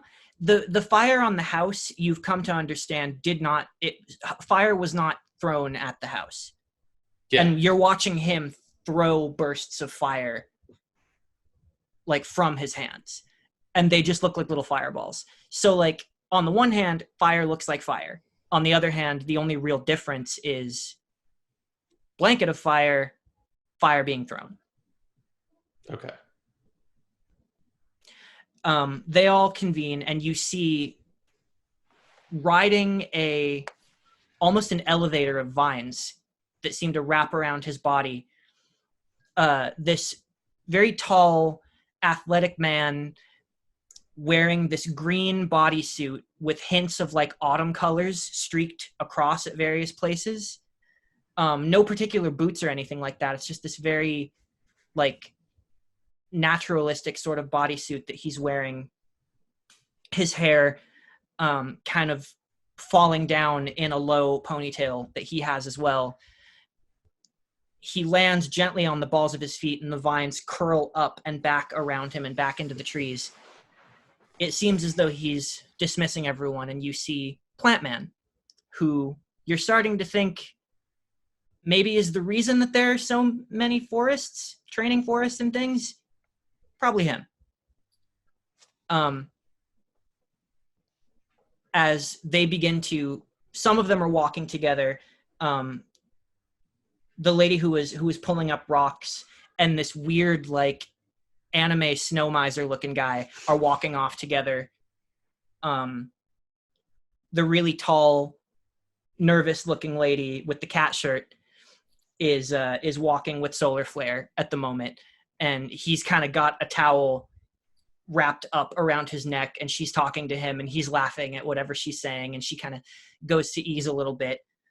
And they're kind of walking past your direction, so if you want to go catch him, you can. Should one of us go pull him aside? I could go make an attempt. Okay. Sure. I think Baby Loni would sort of like jog up and be like, "Oh my god, that was amazing." You see that the tall cat shirt lady kind of jumps, goes, "Oh, oh, it's you! Hey, Loni, you were watching? Oh my gosh, I really wish you hadn't seen that. I totally panicked. It was, the talent how long is were you watching? impressive. Like you are so talented, and you're gonna get him next time. And you're like, you got it. I believe in you. I saw you in training. Like, her name is Hurricane, but it's spelled Her. Hurricane. Hurricane, yeah. Yeah.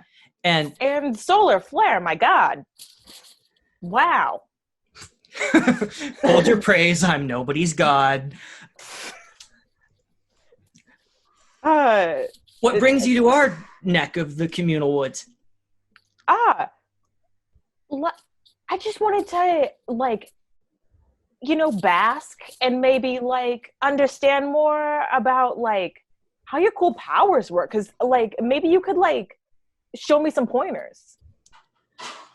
If possible, if you have time. Sorry. Sure. I mean, we're taking a little break. We were gonna maybe go grab some grub for a minute, but yeah. Hey, Hurricane, make sure save me some food. Make sure they don't eat it all, please. And she kind of rolls her eyes at him, and she's like, "I got you, Solar. Good to meet you. Sorry that you had to. My gosh, You got this. You got this." And she just kind of scurries off after the other two. Solar Flare stays behind, and he looks over your shoulder, and he sees the rest of you guys. Hermone's hanging upside down. What? Or I guess, Oh, Howdy. hi there. Good to meet you guys. I've heard a lot. I'm Solar Flare. BB. I have a full name. oh, I thought you were calling me baby. Oh no, I said I'm BB. Yeah, usually we say BB and not Bang Bang. Okay. I'm baby now. Has everyone done it? Mhm. I'm Silhouette. Hi. Hermone. Hi. So, Fantastic. I'm sorry. Did you actually say? Solar Flare said he was going to show us some of his moves, and I'm so excited. And I know everyone else here is super excited as well. So you all came out here for a demonstration. Well, I mean, we saw you at training, and you're so talented. And I personally, my powers have a blast radius, but like not like yours. I just want to see what's up. Oh, okay. Sure. He looks up at one of the trees. He goes, target override, please. And you see from within the branches, you see this swirling sort of red and white target sort of flops down. He goes, all right. Baby Loni's watching intensely. Mm-hmm, mm-hmm, mm-hmm. Where's my dice? He makes this like crossed X with his fists, closes his eyes for a moment, and then brings his arms down, and you see that both hands ignite, and you see he then hurls these two fireballs about the size of like small bowling balls, and they both into the target. And you see that the edges of it are just completely like blackened and charred, and there's a perfect like burned circle, like a black burn hole right in the center bullseye. But it doesn't like catch. Oh. No, it's a metal target, so it's not gonna like. Oh, okay. It's like painted on. He's like burned the paint. He goes, "Thank you." You know, this is. Can you see? Can you like can I see the fire? You guys know this is this is a weird social interaction, right? Is it? I feel like I do this all the time. This is how I make new friends. You don't just sort of show off your powers a little bit sometimes. I guess. I you know, anything for a fan, I guess. I don't know. New friends, really. It just sort of, he creates this little pulsing fire, less of a ball, and now like his hand, it's like a little candle. It's just gently Baby pulsing in his hand. Tries to poke it. It's fire. All right. It's warm. I see. Ow. Yeah. Wild thing about fire, right? It's crazy Yeah. how hot it is being fire Yeah. and all. We should You guys hang are- out more. Yeah, of course. I mean, I'm Yeah. always happy to meet everybody. But I mean, you guys are, I mean, you don't need me to tell you everybody's talking about you. It's kind of dumb, but mainly, I mean, are you guys all right? You guys have really been through it, from what I hear. Don't be suspicious. Don't be Yeah, suspicious. Don't be it's suspicious. Short answer, It's- no. it's been pretty hard. Yeah. As a matter of interest, where are you from? Oh God. It's a question you ask when you're getting to know someone. I'm from First City. Let me take a look here. Oh wait, my map is over here. here. And Hermone is like looking like We're not playing this at- off very well. at baby and BB like Okay. I am from the Titan Wild. He goes, I mean, I've moved to the city when I was a teenager, but before that, I grew up around Starlit Falls. Cool. Is that the place? No, that's not the same city. Oh wait, no, No. that's the thing. Starlit Falls Yeah, is on the continent.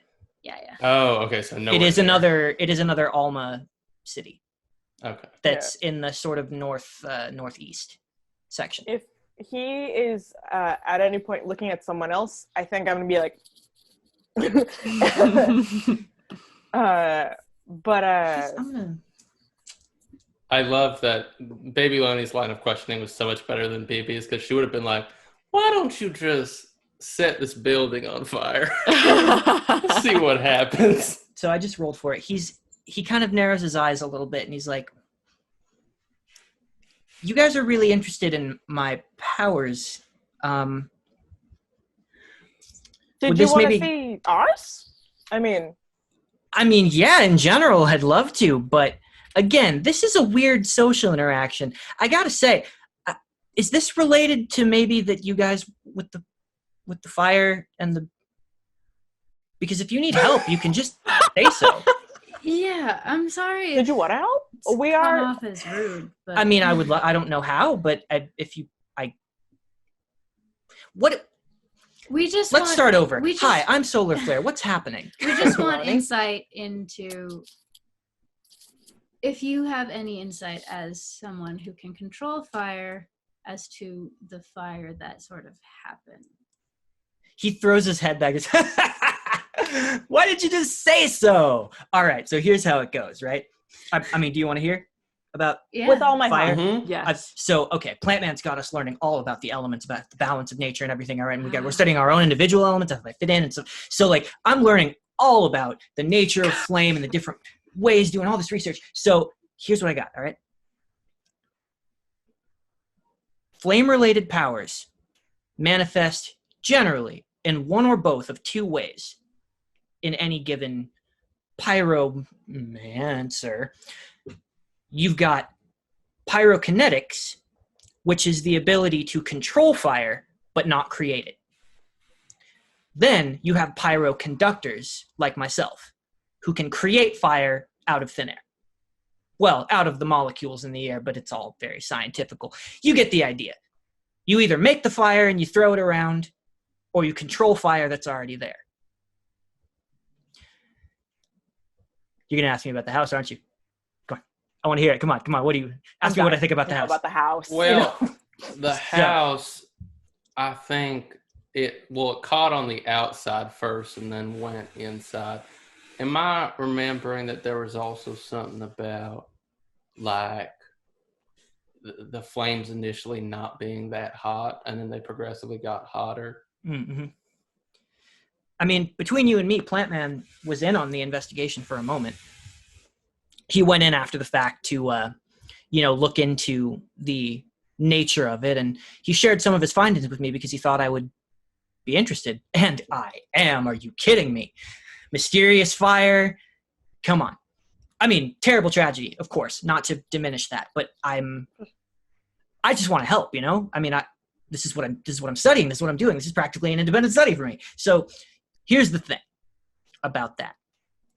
Having that fire be as it's been described, I mean, I wasn't there, of course, but they're saying that it covered the whole house like a blanket, that the people inside didn't even feel it, that it was burning for a couple minutes and didn't even cave anything in. They were able to get it under control.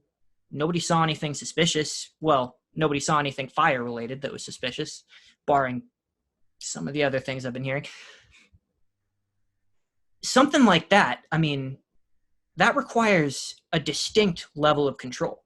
If you ask me, and if you ask Plant Man, I would say, Plant Man, if you ask me, and if you ask Plant Man, this had to be a pyroconductor.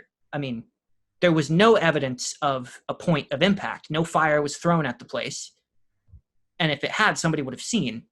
It was just like the place went up all at once on the outside. But for it to burn in such a protective cocoon around the house, but not bring the house down, to not do any serious structural damage, would take a level of control that generally takes years of training.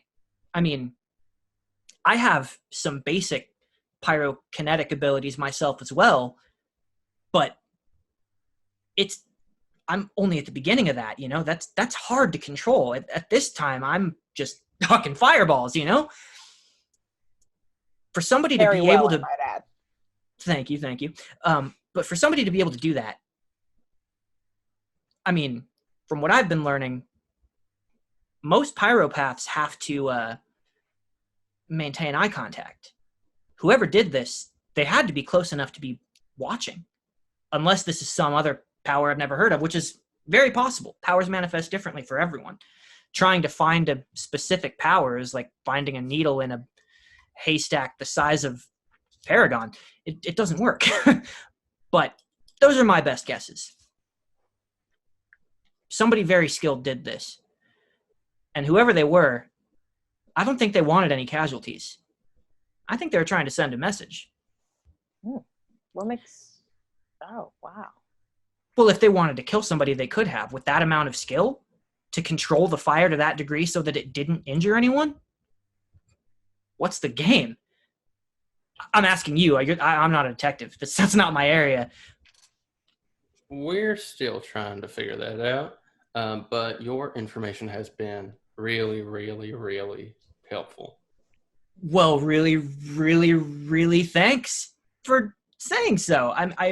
I'm happy to be of service, guys. I mean, I know we're not supposed to really be looking into it that much ourselves, but yeah, so best thing we could do is help, right? If you could just keep this on the down low, we don't want any faculty interfering. My first earth-shaking college secret. I got you, man. Don't worry about it. Thanks, man. Thanks. Like I said, we should hang out. I'm backing away. All right. All right, later, guys. Massive help. Love the spirit. You're doing great. You just hear him laughing as he kind of rings the towel around his neck again and strolls with his big, lumbering, confident steps out of the woods. That went well. Yeah. What was I going to say? Oh, I was going to say that I think this might be two different people. Like, someone had to have the shadow powers, and then someone had to have the firepower. But there's no...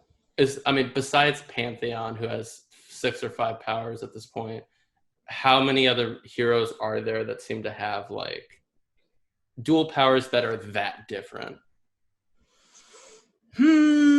Across the whole school, difficult to say. Across the champion program, usually they're vaguely related. I mean, there are kids who can, like, fly and do something else. What about notable heroes that BB would have known of? Notable heroes that have, like, a bunch of different powers? Yeah. Villains, there have been pyropathic villains in the past. Nobody with, like, disparate different shadow powers. Nothing particularly strikes, and it definitely would have before if you had thought of it, but there's definitely no famous villain or hero that has both fire and shadow, or fire and telepathy. Tight. So that's one down. Now we got to go track down Silhouette. Sorry, not Silhouette. Poltergeist. Found her. But on the subject of Silhouette, though, at this moment, Silhouette, your phone buzzes again. Oh. Okay, I take out my phone. You see that familiar black screen again. And it says, "So you're watching closely." Good. That's step 1. Let's chat. What? Okay. Is this like... How do I chat with them? I don't know. Okay. Is there, like, in this... Am I able to, like, press the keys? Does anything show up? Like, in response? Is this a chat? When you try to press, it does kind of glitch out, and then it goes to, like, a text message. So you can go into, like, you can try to message them back. Okay. Yeah. Let's say that this time it came through as, like, an unlisted private number. Okay. I write when and where, and I send it. Just says, "Come to the house," unless you haven't figured it out by now. I hate this. It's either Teatro and Wi-Fi or it's Poltergeist. If it's Poltergeist, I'm gonna quit. So I mean, does everyone see that I'm freaking out over this phone? Okay. It's not. I don't think it's Teatro because the check-in we did with him already, and that he said he would message us. Oh yeah. When he had other information. I don't know if he would communicate that through a normal text if he was already communicating with you through this kind of like. It's special probably text. Wi-Fi. Okay. I think. What's Poltergeist power? Do we know? You know he's a telepath and a telekinetic. Okay. I show everyone the phone, and Silhouette is visibly kind of nervous.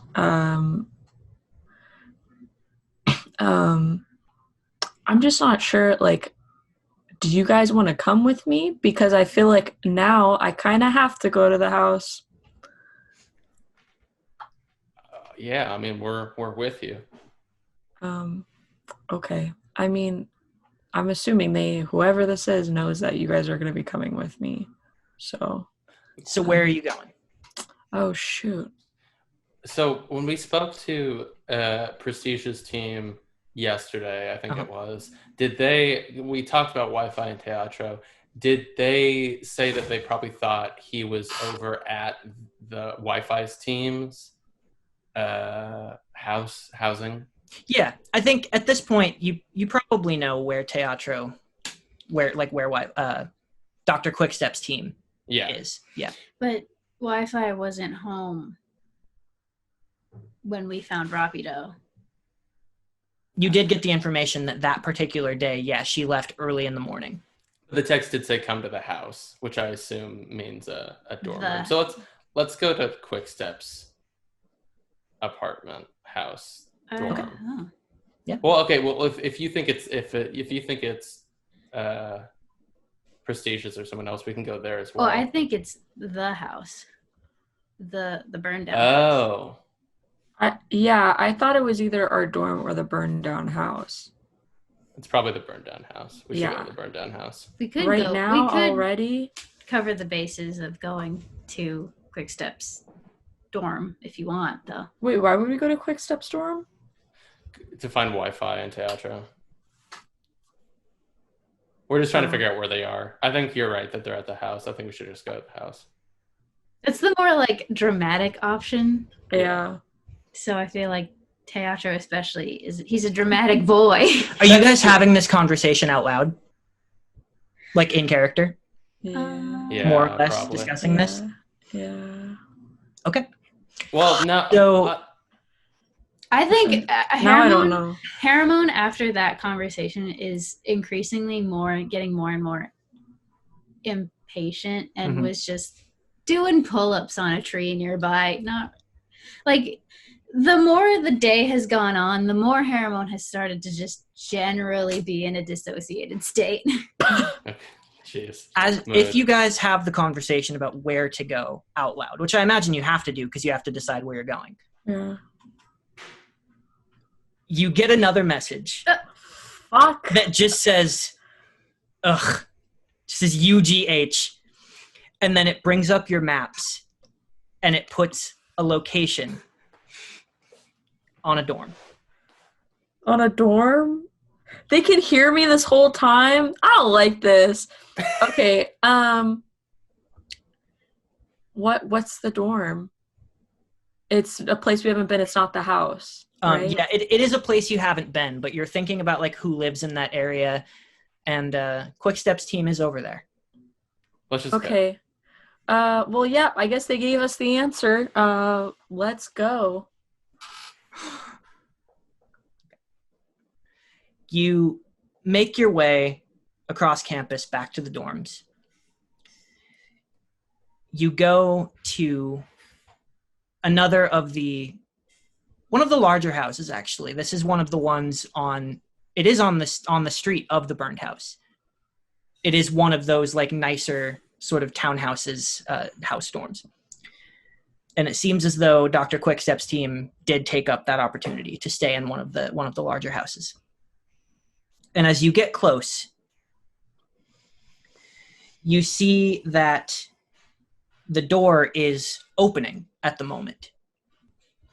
And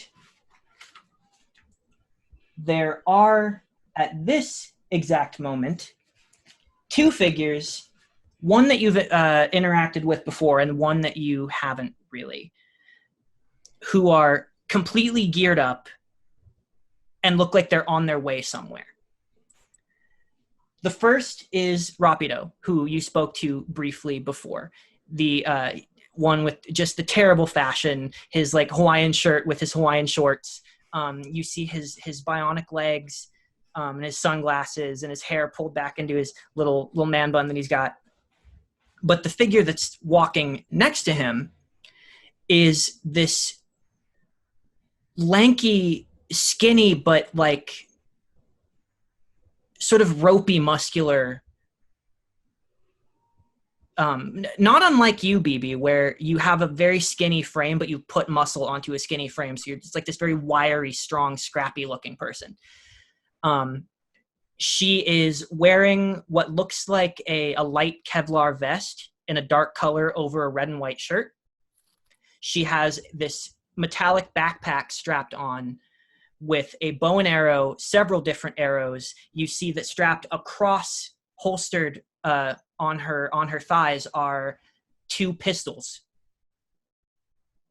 She's wearing a backwards red and white like baseball cap with strawberry blonde, wavy, short hair that kind of spills out of the hat. And she's sort of walking. Her hands are kind of twitching a little bit. She picks up one of the pistols and she spins it in her hand and then puts it back in and winks at Rapido. Wow, cool. Revolver Ocelot. Looking ass. Rapido looks over and notices you guys approaching. And he waves. Did we talk to him at all? We didn't really talk to him in character, but we sort of yada-yada'd that you talked to him to figure out a piece of information last session. Hey there, Rapido. So you guys walk up to him, or do you let him come to you? I mean, we're going to the house that they're leaving, right? Yeah. So I So you imagine we're already headed there. Okay. So you walk up to him, and it looks as though, as you are the one who is approaching, for a moment you see this other figure, this woman, just tense a moment. Her mouth kind of curls into the scowling smirk, and Rapido flickers himself in between you and her, and he walks up and he goes, "Hey, if it isn't Bang Bang, look, hey, maybe we should talk over there in a totally different environment that is not here or anywhere near here." And as he's in the middle of saying this to you, he's kind of pushed slightly out of the way. It's this woman who you've probably heard about by reputation as something of a troublemaker, and how appropriate that her name is Troubleshooter. She puts her thumbs in her pockets and lays her hands, like the rest of her fingers, flat on the wow, I can't think of the part of the gun that you hold. The holdy parts of the gun. And she looks at you. I think it's grip, something like that. She kind of chews the inside of her cheek and she spits down at the ground. She goes, "Well, if it ain't Team Famous. We're graced by your presence at our humble home. Tell me, what brings it all out here?" Is Wi-Fi in now? She wasn't yesterday, but Yeah, she ain't feeling too good.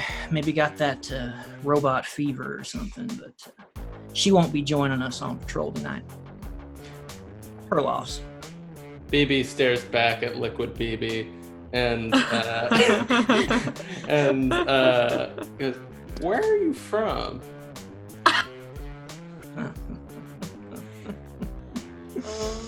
Ah, that's real cute. That's real cute, cowgirl. Where am I from? Why? have to leave. I have to go. I'm from a place you ain't ever been. And a place I highly doubt you'd survive a day. I mean, I'll take those odds, whatever they are. Not that I wouldn't like to see you taught a few lessons. But if you ever set foot in Nova West, I would love for someone to be filming that little outing.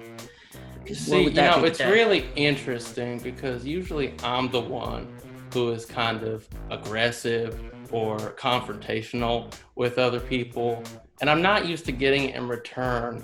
And I gotta say, it's really just water off a duck's back, you know?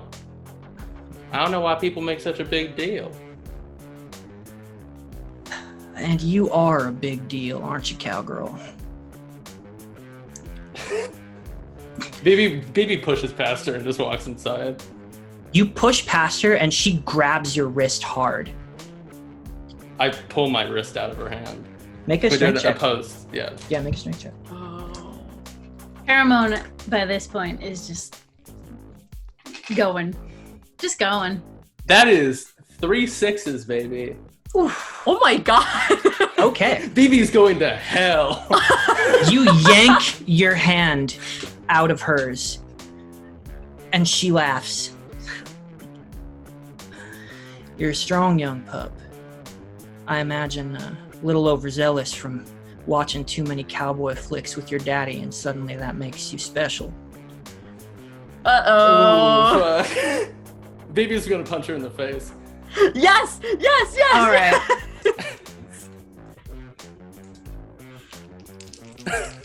I'm so about this. That's 1 success out of 3. Oh, baby.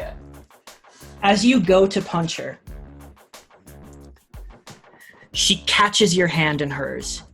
She succeeded by a very large margin. As she catches your hand, her other hand comes up, and she pries your 2 fingers out. And she brings your hand right up between her eyes. She looks you dead in the eyes, and she says, "Bang, bang, am I right?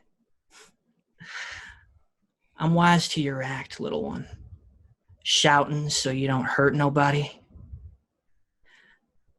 You ever set 1 foot in Nova West, you see one little thing you think you can handle, and you are done. You don't know what it takes and what you need to be willing to do out there. As far as I'm concerned, where I come from, you're a fucking insult." BB's gonna kick her in the knee. She lets you do it. She lets you do it. And she just takes it. She drops your hand. Lovely meeting y'all. She turns around and just walks away in the other direction. Rapido is mortified. He's like, "I'm so sorry I was not fast enough to deal with that, but that's what I was trying to prevent." Rapido, we'll see you later. It's all right. "Good to see you guys. I'm so sorry." He speeds off. Y'all go inside. BB is gonna go take a run around the block, and then slip in when during the scene sometime. Don't bother, Paramount will say, and just go inside. Okay, I follow Haramon. Okay. You step inside the door that was left open. You notice that there is actually a little camera up above the door. And you walk inside, and you are greeted by this large living room, huge TV. There are like different sort of like workstations all around. Not too terribly furnished the way that Menagerie's house was. It's a little more economical in here. But you are greeted by this about waist height, dome-like robot on wheels with a big screen for a face that's projecting this pixelated smiley face, almost like an emoji smiley face. it seems to have this compartment in the front that opens up. And as it rolls up to you, you hear, "Welcome, guests of Wi-Fi. I am Stubby 3000, and it is my pleasure to serve you. Would you like a cold beverage?" And as his center compartment opens up, you see 3 glasses of water. And he goes, "Oh no, how foolish of me. There are 4 of you. This was highly unexpected, and I do not know how to accommodate this. I will go fetch another glass of water, and you are welcome to head upstairs." And it turns around and rolls toward the kitchen. So cute. Silhouette is enthralled by this robot. Yeah. I guess we go upstairs. Okay. Yeah. You go upstairs, and you see one of the bedroom doors up here is covered in posters. There is like a biohazard sign.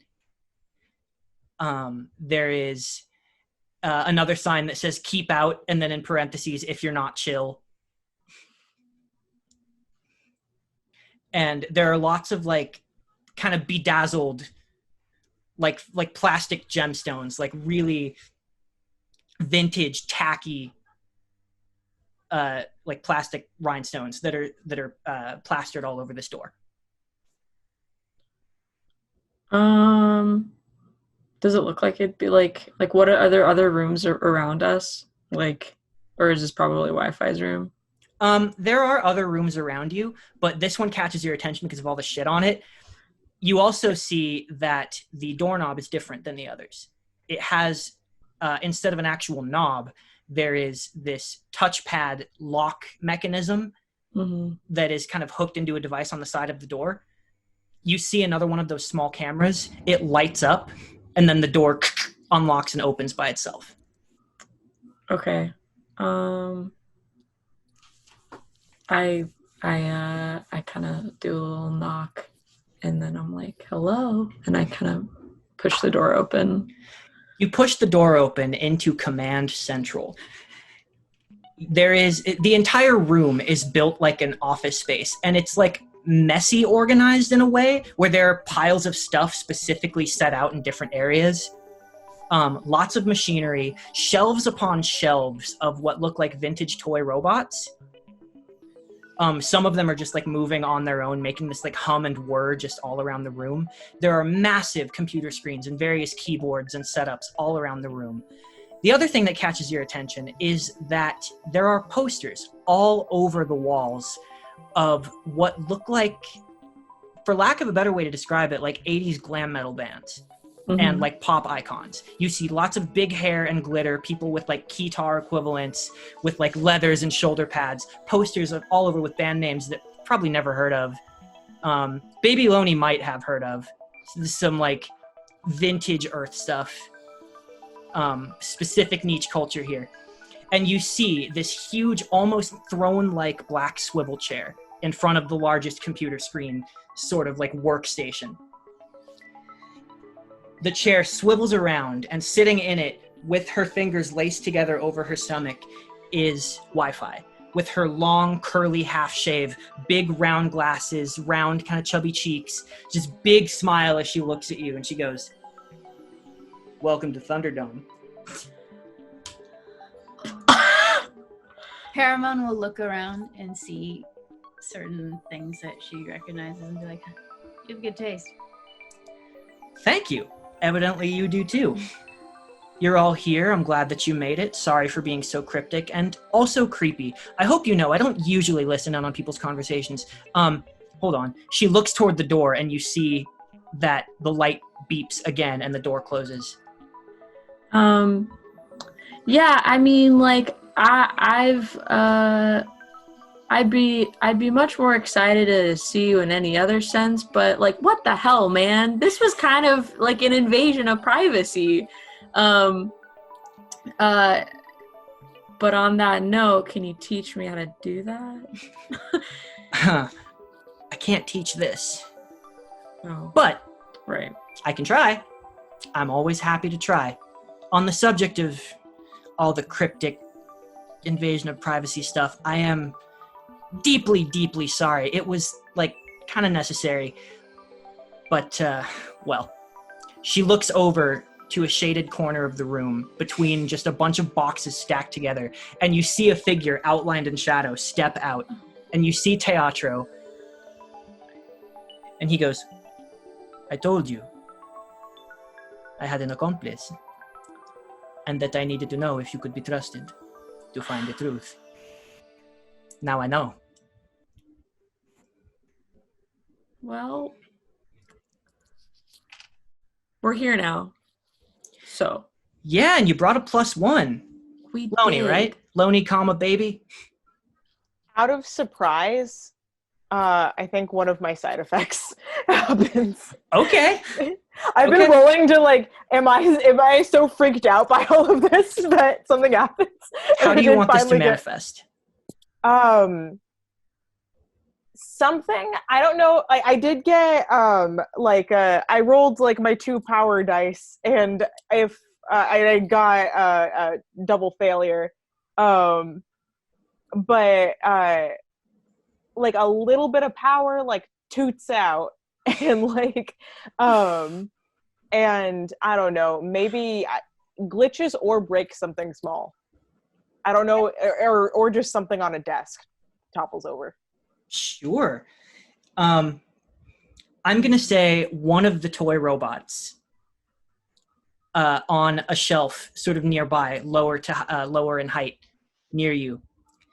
As you react, is there like a physical, like a shimmering aura, or does it look like it just a thing happens around you? I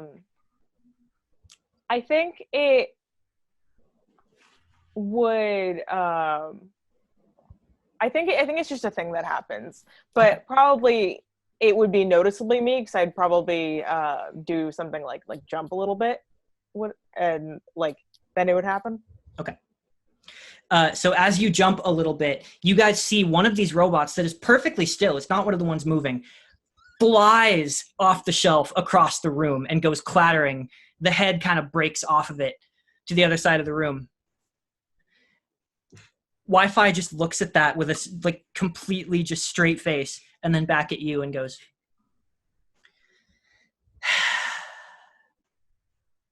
Sorry. I can fix that. Loni, it's fine. I can also fix that. I have wanted to talk to you for a while, Miss Silhouette. I must say, I think you and I would have a lot to talk about.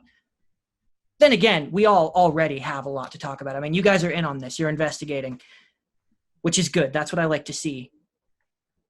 This brown coat up in Fortress's office, bringing us in one by one, asking us what we saw. Highly suspect. Don't like the smell of that. Did a little digging. They questioned you guys as well? They questioned everyone. Oh, okay. Those of us who were there, and those of us who should have been. Right. I mean, we all know what we saw. Inexplicable fire. Covered the whole dang place. Not chill. So what exactly have you guys found out? Because, and I mean, you were supposed to be there too. And I kind of look over at Teatro. I was supposed to. Yeah, I did say that I would be, didn't I? Yeah. A lot of people suspect me now, which is understandable. A lot of people always do. So really nothing new there, but I had other things to attend to. I was researching and looking. I go out at night sometimes, and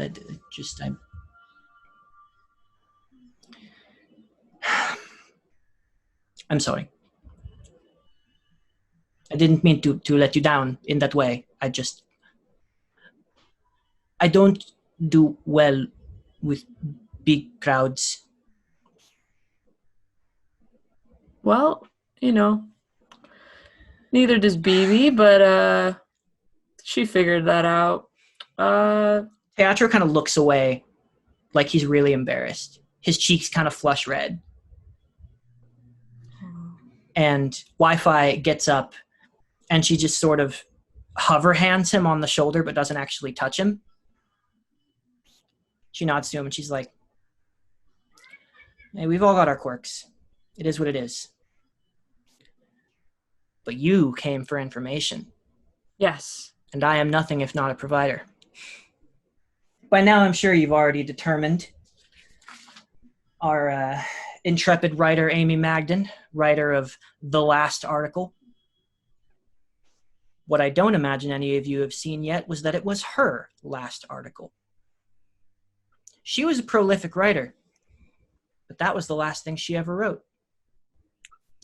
I took the liberty of contacting the Amber Weekly under a pseudonym with a separate IP, of course, but I digress often. My point is, they said she left 6 months ago, right around the time it happened. That was the last article she ever wrote, not just for them, for anyone. And they wouldn't give me any contact information, which I guess is not that surprising. The email in the article itself is a bust. But I did a little digging of my own, little long-distance GPS work. Her last known address has not changed hands in the last 6 months. Unless some very shady crap's been going on. One can only believe that she's still holed up in Amberley. Okay. So what does she have to do with, like, the fire? Or is No she idea. just in trouble now because she wrote about the article? That's my concern. And if that's the case, then you understand why all the discretion and testing trust. It does seem like it's been covered up so precisely. The question is why. That, my friends, is the question. Always.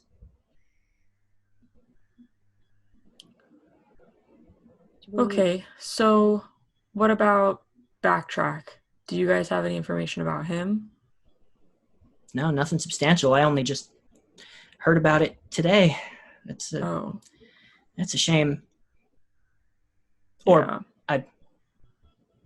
I don't know the guy, honestly. Seems nice.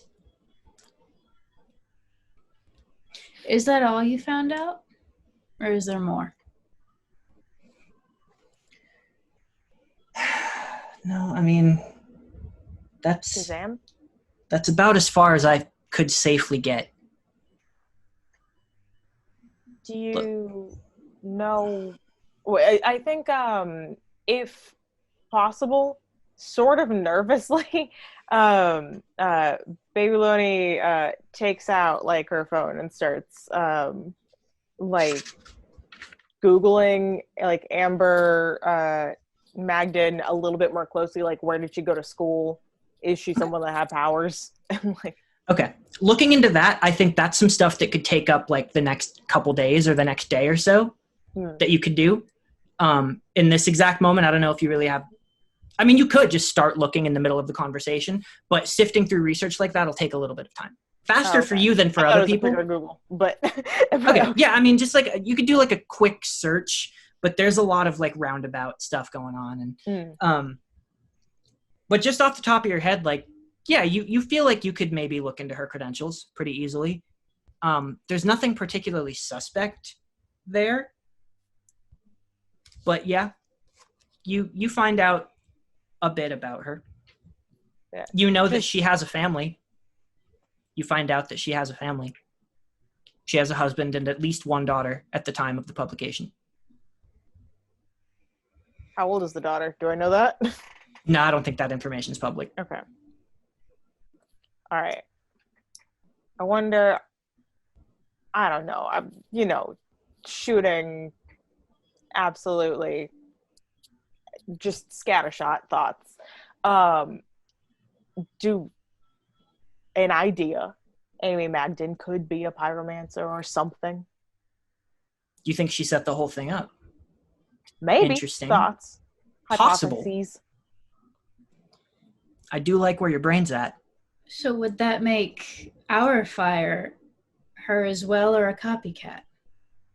Or her kids. I have no idea how old her daughter is. I'm finding a daughter. This is what I needed. This is what I wanted. Now that I know I can trust you guys, or at least I think I can, I am going out on a limb here. Looking into this at all may be risking our lives, but not doing so, in my opinion, is risking yours. It's obvious to everyone with half a brain, and luckily I have half of a lot of people's brains, that this was for you somehow. You were lured out of that forest. I don't think for a second that you did this. Neither of us do.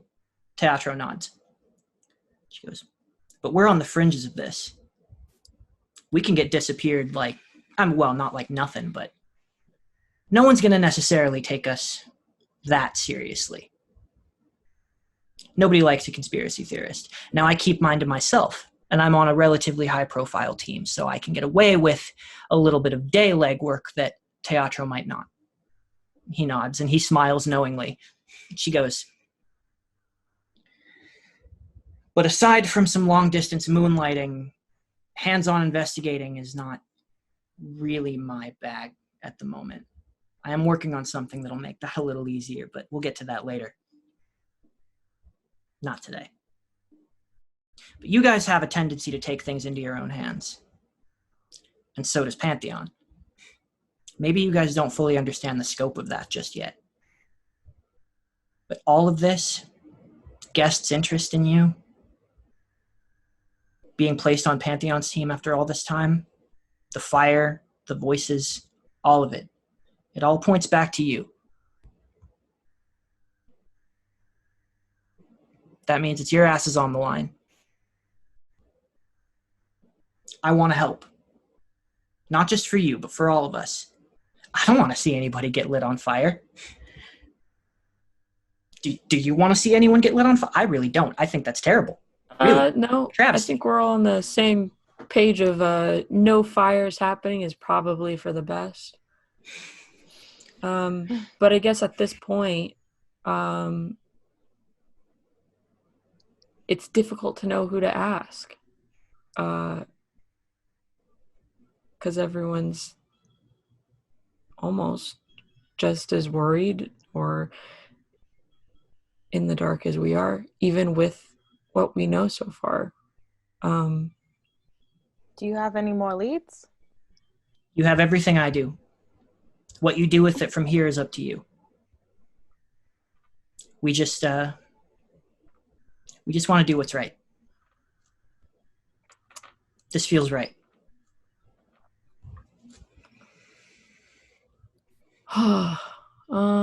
Tapping into your phone notwithstanding. Again, very sorry. Yeah, next time you can just text me. Yeah, next time. That's the unfortunate, but sometimes fortunate thing about being me. You tapping other people's phones? Well, I can't afford to attract any attention. One way or another, everybody at that school is a threat to national security. But I am a much larger threat to the general zeitgeist. See, I'm a threat to private security and personal liberty. People like that a little less. So people will like me a little less if I go advertising what I can do. Outside the confines of this fine house. But the wolves are through the gate, so to speak. And they're in the headmistress's office. If one is inclined to believe in such creatures. I've done my part. If there's anything else I can do, just let me know. I'll be in touch. Just try not to be so obvious about it next time.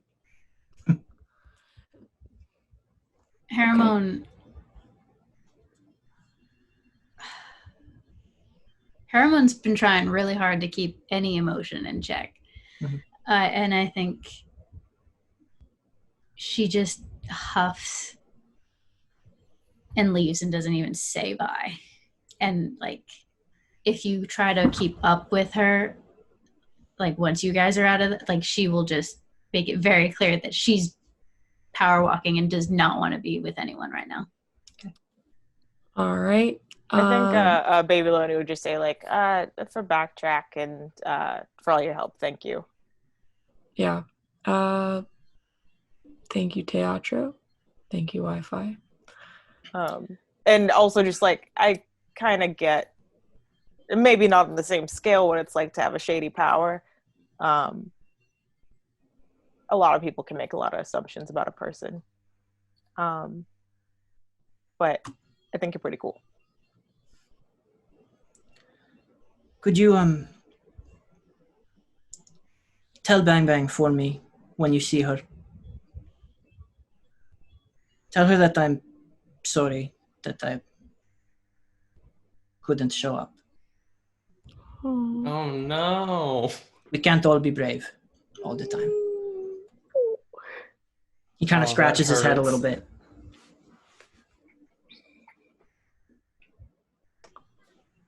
Emo high schoolers. And then he turns around and vaults out the window. Like scurries Of Hey, course. out along the outside of the house. Emo. That makes sense. Emo college kids. Yeah. Oh, sorry. Let's not get it twisted. You guys are Yeah. Are you guys heading out? Yeah. As you head out, yeah. Sorry. I was just gonna say, I never asked what kind of cowgirl look Bang Bang has. Is it like a downplayed cowgirl, or is it like a glittery Vegas cowgirl? It does look like a costume. Like it's not glittery and it's not super flamboyant, but in terms of like it's like a leather jacket and jeans, and she has boots that are black and white with white spurs on the back. It's the suggestion of cowboy.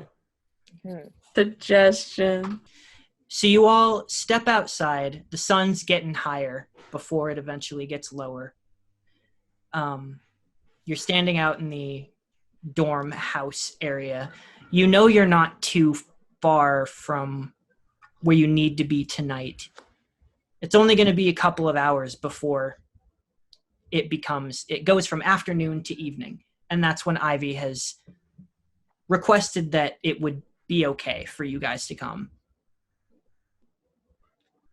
to the Tonitrus house. So do we find Harriman?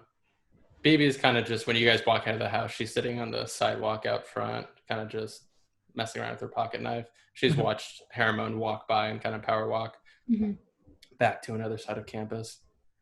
Yeah, you don't see Hermone until it's time until you're at the Tonitrus abode. Okay. Sweet. Okay. For the sake of brevity, I won't describe what she does, but yeah. So we're at the house. Do you want to fast forward to evening? Okay, let's cover then just briefly, like in one sentence, what do you guys do over the next 2 hours? Just do you guys just kind of bide your time and wait and I imagine we consolidate take a breath and information. eat? Yeah. We go back to I'm so sorry, Jade, I'm forgetting your character's name. Baby Loni. I'm so sorry. Baby Loni's house. My house? And or wherever we were reviewing your board, your conspiracy board. I mean, it's in my gloves. So. Oh, sweet. Okay, so we can go maybe back to our house and we consolidate information. Does that sound good to you guys? I do want to just check it. I would probably pop out to check on Hecate and just be like, "Are you good? How we doing? Yeah, she's Have fine. you eaten?" That's good. And then just That's really good, though. You staying hydrated? All right. She radiates vibes of annoyance, but she's cool. That's her vibe in general. Mm-hmm. So those of you who were in the room, fill in. Those of you who weren't, you stopped, you have a meal, you recharge from a very emotionally charged time, for one of you at least. Probably for two of you, I guess.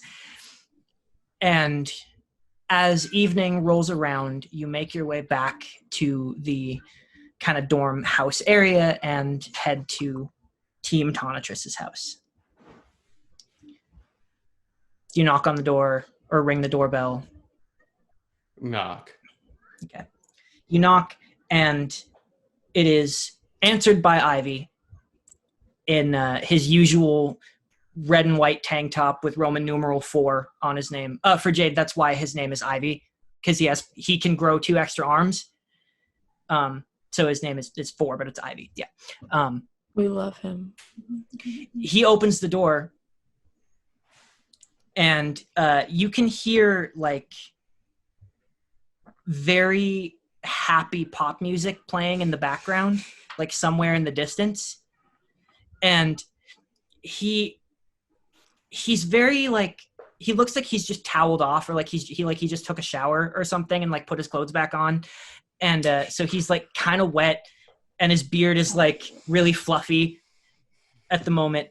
And he looks at you guys, and his eyes, at first he smiles, then his brow furrows in concern, but he keeps smiling, and he kind of shakes it off with that very easy, charming smile that he has. And he goes, I'm glad that you guys made it. I really am. Hell, it's good to see you, really. It's really good. Man, shit's weird. Gotta say. Please come in. Try to ignore the quick time company. Yeah, no, thanks for letting us stop by. We also brought our friend, baby Loni, and I kind of like put my hand out like this. Like the Will Smith, like. Yeah. Yeah, I've seen you around. It's good to have you. Welcome, one and all. Really. I'm sorry that I'm not my usual cheery self. He looks back, and you see this just like absolutely bright-eyed, wearing workout clothes, with short black hair woman just dancing in the background with headphones on. She's like rocking out. She's kind of singing out loud. He looks, and he kind of shakes his head, and he smiles, and he goes, QuickTime won't show it as much,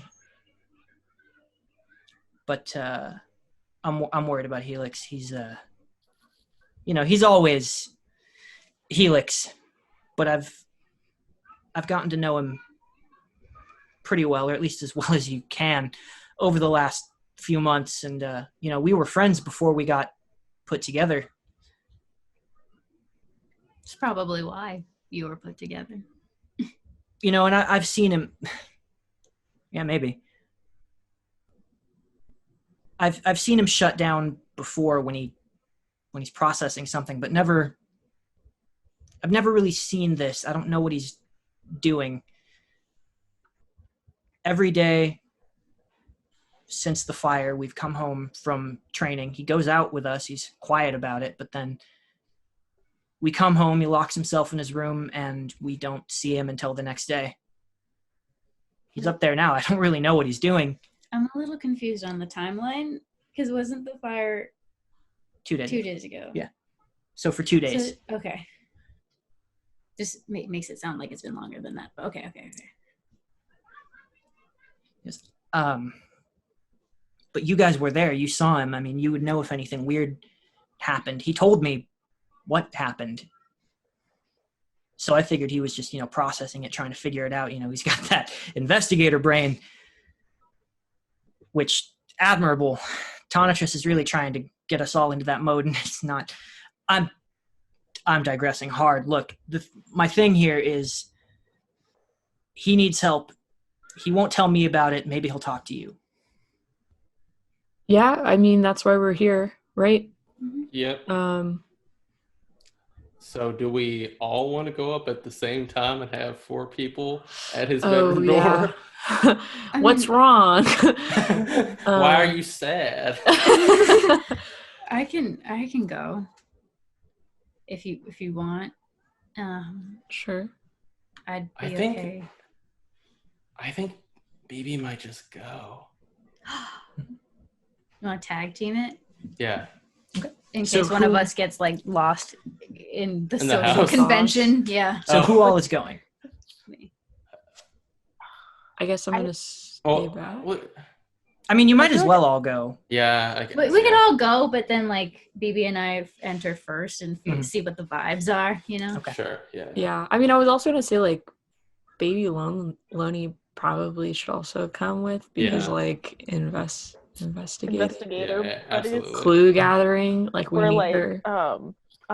mentor cousins. Yeah. Also, quick point of order. QuickTime has long black hair. Oh, yeah. It's just in like little space buns on either side of her head. Nice.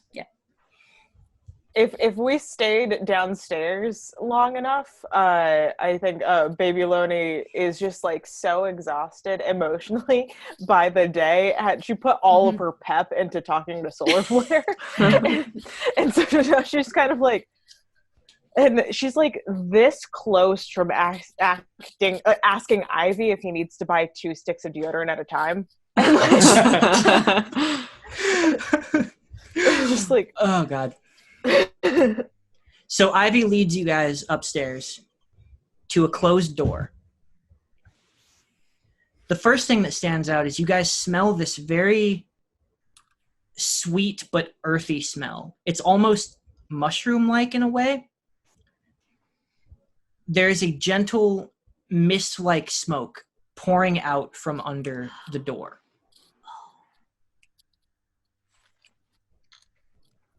Ivy goes, he says he doesn't want to be disturbed. But if someone's going to disturb him, it's probably got to be me. So let me, unless anyone objects. I mean, you know him best. I am not entirely sure about that, but I appreciate the sentiment. He knocks on the door very lightly for him. And he goes, hey, man, I know you don't want to be disturbed right now, and I respect that, but Team Pantheon is here to talk to you, and seems urgent. I thought you might want to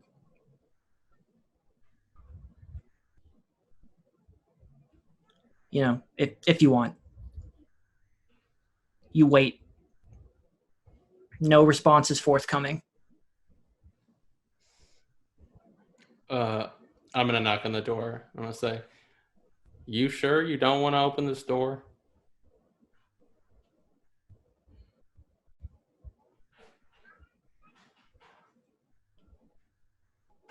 There's no response, but you do hear this very quiet sound inside.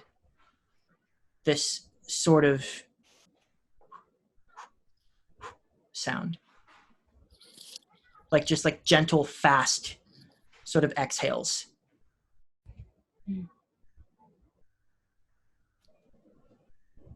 Just gently vaping. Paramon's not going to push because she suspects that he is doing what she was just doing for the past couple of hours and understands how important that can be.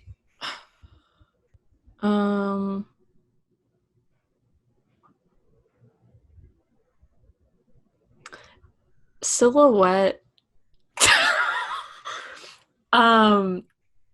Silhouette kind of like gets on the ground and tries looking under the door. You get down to the cracks, and this smoke is kind of filling up in your Fuck, I face. forgot. I need you to make a willpower save, please. Okay, which one is that again? Oh, I see. Yeah, willpower.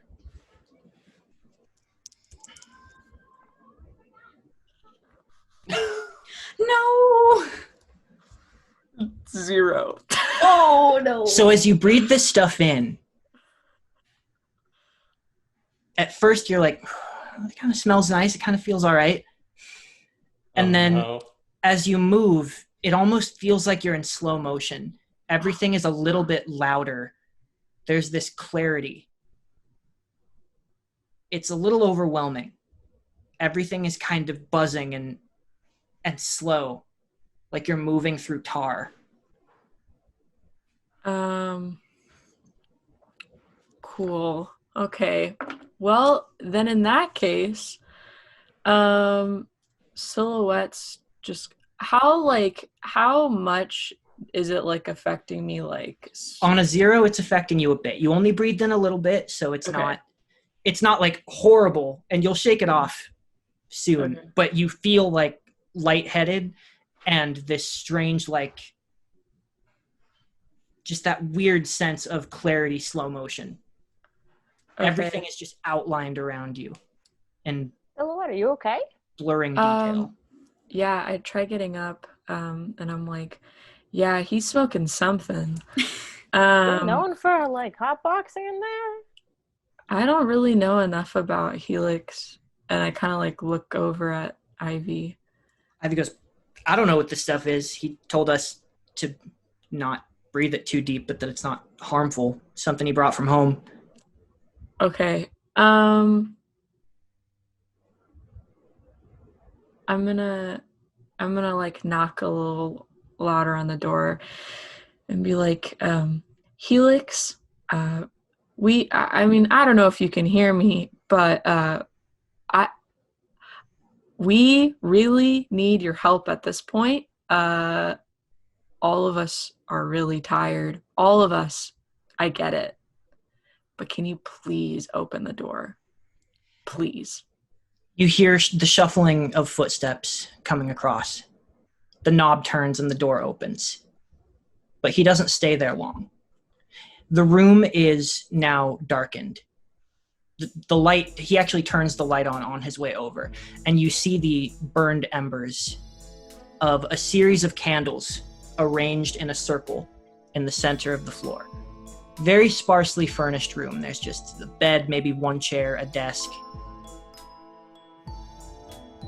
But these strange, waxy black candles that are placed on these wooden discs arranged in the center of the room. They're now just gently smoking and fading out now that the door is open. But there is this low sort of atmosphere of this stuff in the room. The only real decoration you see in this room is this enormous map on the opposite side of the room, in the direction he's facing, that he's walking toward, and there's a dresser underneath it. As the door opens, his back is turned to you and he's walking across. He carefully steps around the ring of candles over to the dresser. And as he passes under the light, you can see that his body is covered in sweat. He's just wearing like black pants, almost like black, like the black pants of a gi in a way. His hair is like drenched and clinging to him. You can see these light outlines of faded scars across his back. Just for a moment, as he moves very quickly, you catch a glimpse of a tattoo on his right shoulder blade. It's just black line art. It's not colored in anywhere except for black. It's a circle with this large triangle that comes to a point at the top, midpoint of the circle. Behind the triangle is a smaller circle, almost like a setting sun behind this triangle. And there's another triangle that spreads down, intersecting with the one going up that's pointing down. Everything within the first triangle that was going up is black, is shaded in black. And then there's a single black dot above in the intersecting space. I'll send you guys a picture of it in the chat afterward, and maybe we'll put up the artwork of it somewhere so you can see it. But it is an image, it's a symbol that none of you have ever seen before, and you only catch a brief glimpse of it as he quickly opens the dresser, takes out a black shirt, and pulls it over his head. As he kind of greases his hair back, he turns to you, and his eyes are intense and focused, like he sees every part of you in this moment. He steps a little bit closer, but he keeps his distance.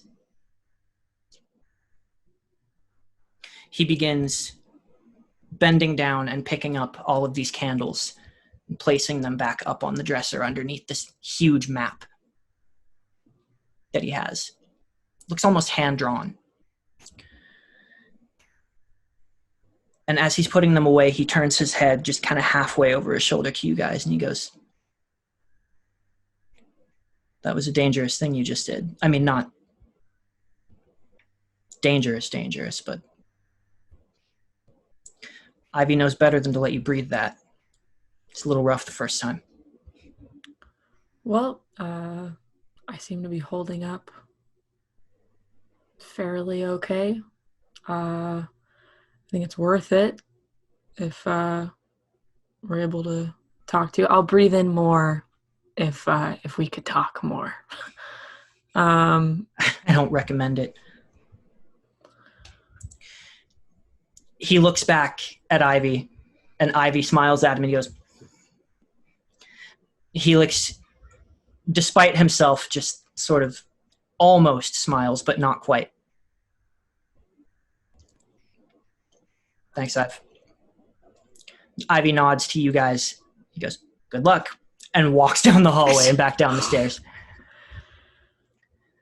Look, if anyone's gonna know what you went through, it's us. I mean, we all saw the same thing.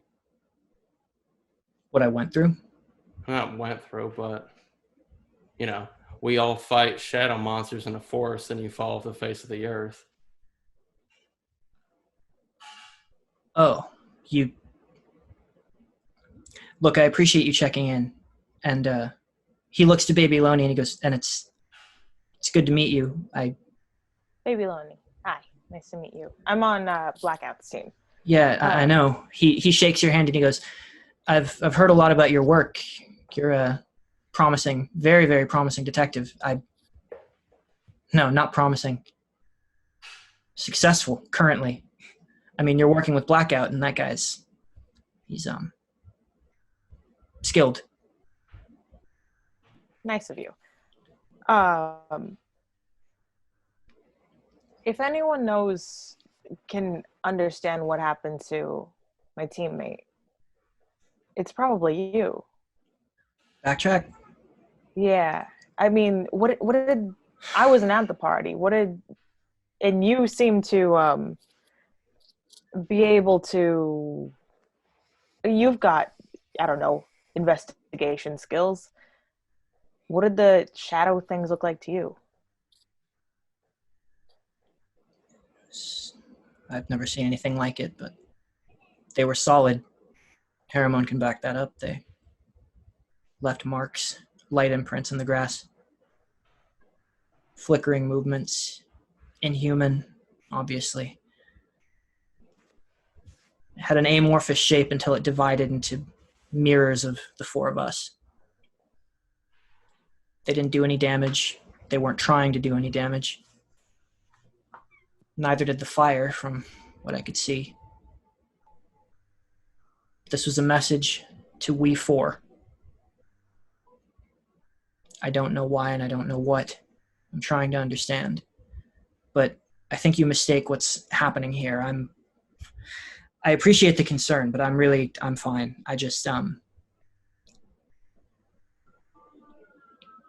needed to meditate a while. I wasn't getting any answers from without, so I looked within. What'd you find? Questions. Any good ones?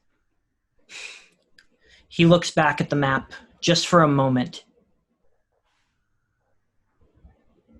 Yeah, I always have a few.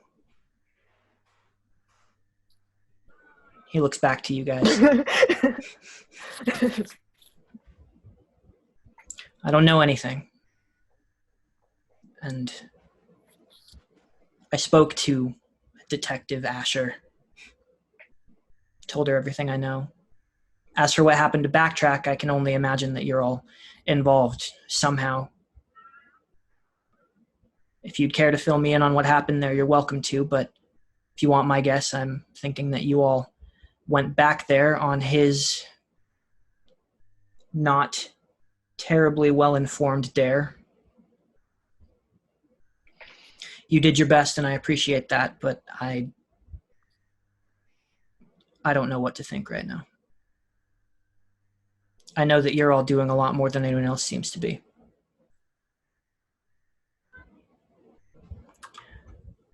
I'm sorry that I don't know more. I mean, even if you don't know more, do you have a guess as to what's been going on? Because that's literally all we've been going off of. I mean, what's up with this map? We've got maps of our own. He looks back at it. That's not related. That's just home.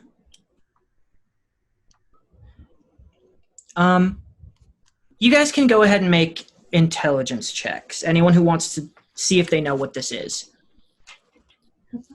Is that how many dice do you roll for this? However many you have in intelligence. Okay. 2 out of 2. 2? Yeah, 2. Did you get 0 out of 2 as well, Natasha? No, I Oh. only. Can I add a skill to it? It's not really a clue gathering. This is just memory Oh. based. So. History knowledge? I have history knowledge skill. Oh, you have history knowledge. History Wow. knowledge, yes. History knowledge comes into play here. Okay. I have a double success, but Okay. Yeah. So, looking at this, 0 on like, me, by the way. 0. Okay, Silhouette, you have no idea what this is. Yeah, I don't know what I'm looking at. But the rest of you guys are like, oh, this is a map of Myriad. Myriad is one of the other continents, the farthest from the first city. Oh. It is the biggest and the wildest. Hermone, you know, the rumors about that place, well, not rumors, I mean, it's facts. People have been there. It is a frontier of exploration in a very high-profile kind of a way, and they've only scratched the surface of what's over there. It is a massive, dense place covered in jungles and forests. Go. Do they know why it's why it's so high profile? Is it like a potential Titan Wild where like there is an ore there that there's nowhere else There, or something? that's what a lot of the research is into. Not a lot of conclusions have been fostered so far, but it is known that archaeologists love that place, and that's, I think, where Baby Loni comes in, because they have found fossils there of massive creatures not unlike the Titans in the Titan Wild, and it's the only other place where creatures like that exist. There's a whole continent where that's going on still. Meanwhile, there's one little pocket of jungle here. Right. So there's like a connection there that you remember that, and you know from an archaeological standpoint. Yeah. But this is a map of Myriad, which you just heard him refer to as home. Wow. Felix. I think Hermone makes like it's apparent on Hermone's face that like she's connecting the dots in real time, but she doesn't make any other like conclusive faces otherwise. I know you're investigating this. I know that a lot of people are telling you not to. I'm not going to be one of those people. But kind of looks off for a second. He goes, I'm not exactly jumping to join the team effort at this exact moment. I have to look into this in my own way first. We'll talk again. If you find anything, I don't know, we could always share information.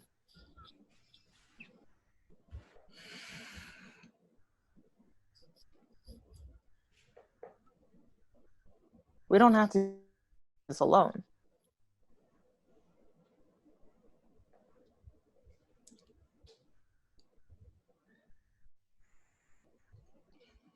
I mean, you do this in your way. I'll do it in mine. They'll do it in theirs. But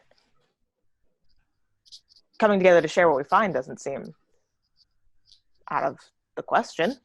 Maybe. The question is, who is and is not in danger? This is bigger than it seems, and it seems big. You picked big lives. We're all in danger. We're Well gonna be aware. in danger. I am well aware of that. I'm just cautious about this sort of thing. There are different types of danger. Physical, yes, we all signed up for. But institutions prying into our minds, voices in our heads,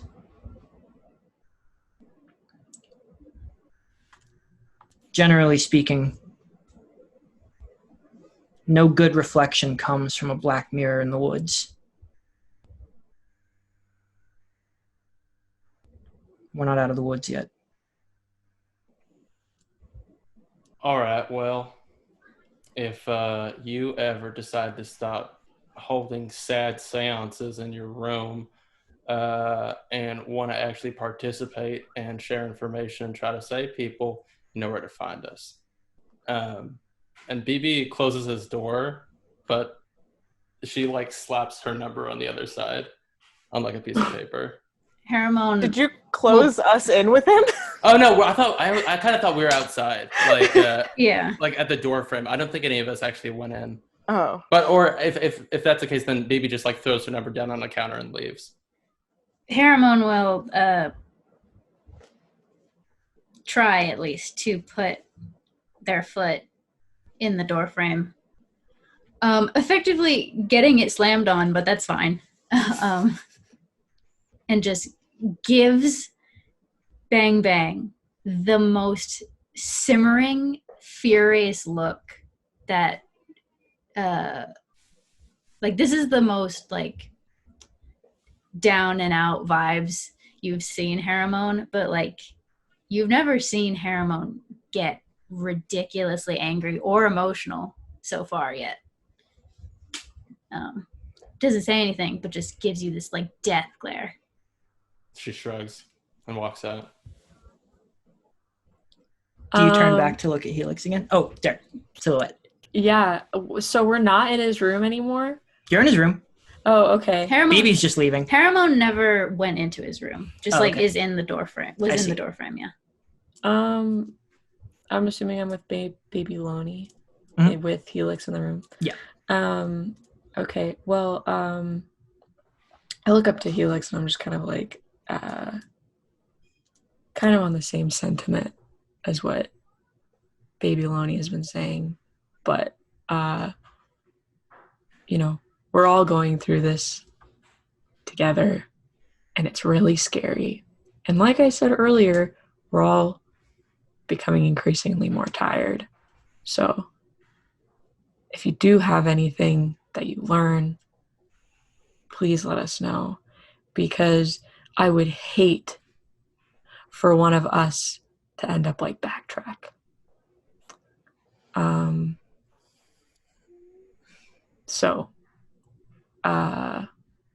And I think going in half cocked and alone is how he got that way. Yeah, exactly. You already have my number, I'm assuming. Please use it. Here's my number. Yeah. Just like slide it in. Yeah. On the dresser, like. Or if does he? I mean, everyone's probably got some sort of digital device. So if I have like a way of like pulling out like a little holographic business card, Yeah, flinging it into his phone. So cute. Oh my god. He'll catch. Yeah. But he said institution people's mind. Is that something I know? Is that something we know? I mean, it seems like he was talking about Alma getting involved in school business. Okay. I was Kind of like what Pantheon was talking about earlier. Okay. Yeah. Okay. Yeah, I leave his room. Okay. I try to catch up with the Crack two a window in there. emos. Harriman, you haven't left yet, right? No. You're still in the door Oh, frame? okay. Yep. Okay. He just sort of stands there, looking in your general direction. Is Harriman the last to leave? Yes. Okay. So in that moment, he looks back up to the map, turns away from you, kind of halfway. He goes,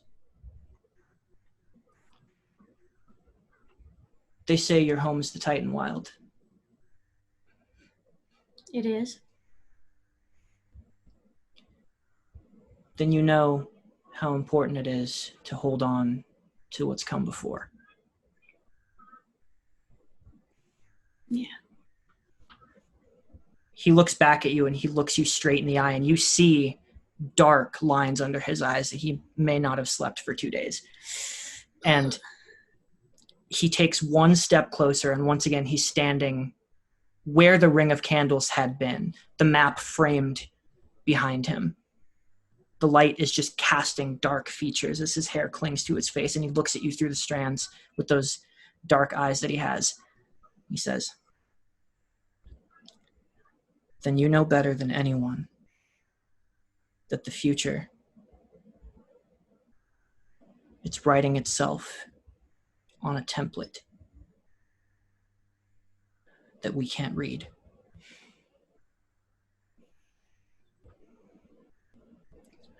No one else is turning the page but us."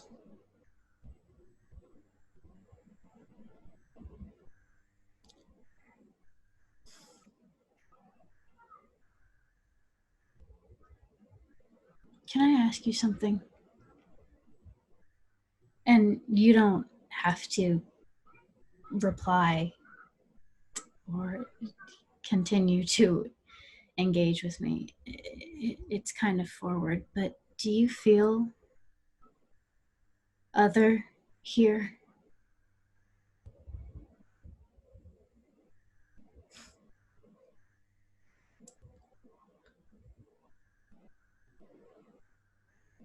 He considers for a moment.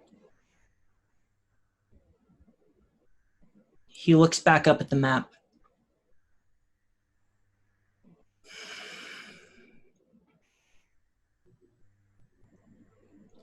"I feel other everywhere.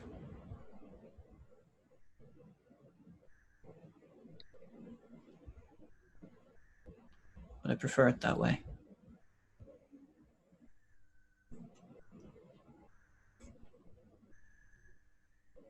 He looks back to you.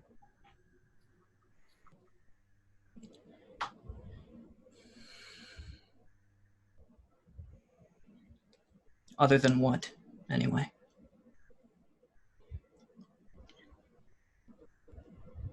I don't know how much you know about my home, but it's very different. Completely opposite, and I can't. It's hard to feel like anyone could truly be my friend here.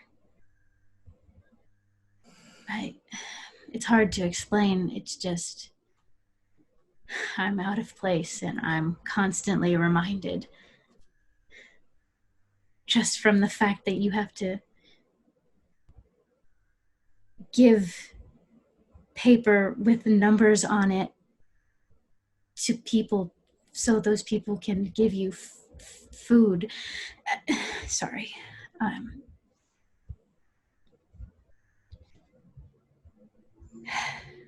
Everyone treats you differently.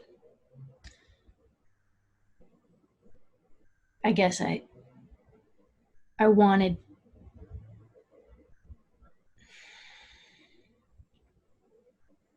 I want you to know that I don't want to treat you differently.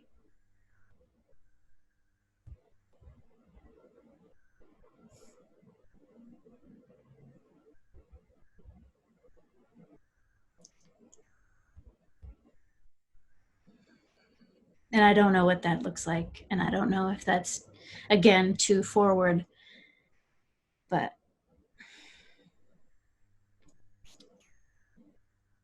Well, you're moving forward.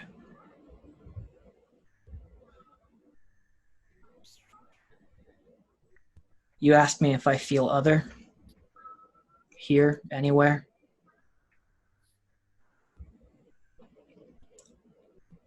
I wear my home. I am my home. I take it anywhere, everywhere. I know exactly where it is.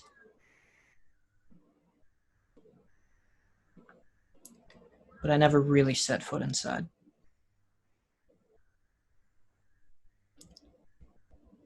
You don't know anything about me. I know. It's probably better that way at the moment.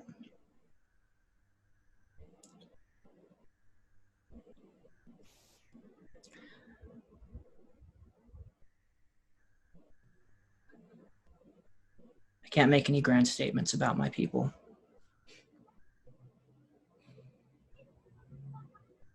I may not have people, but I have questions. That'll do. He turns back and he kneels in front of the map. He bows his head in a way. He places his hands on his knees in a way where every muscle is tensed. You hear him say, "Good night, Herman. Good Happy night. hunting." Good night, Helix. Thanks for entertaining my rambles. And leave my number and close the door. And as the door closes, that is where we will pick up next time. Oh, man. All right. That got big. I knew That got Felix was big. a sad boy, but I didn't really realize quite the depth of sadness we're dealing with.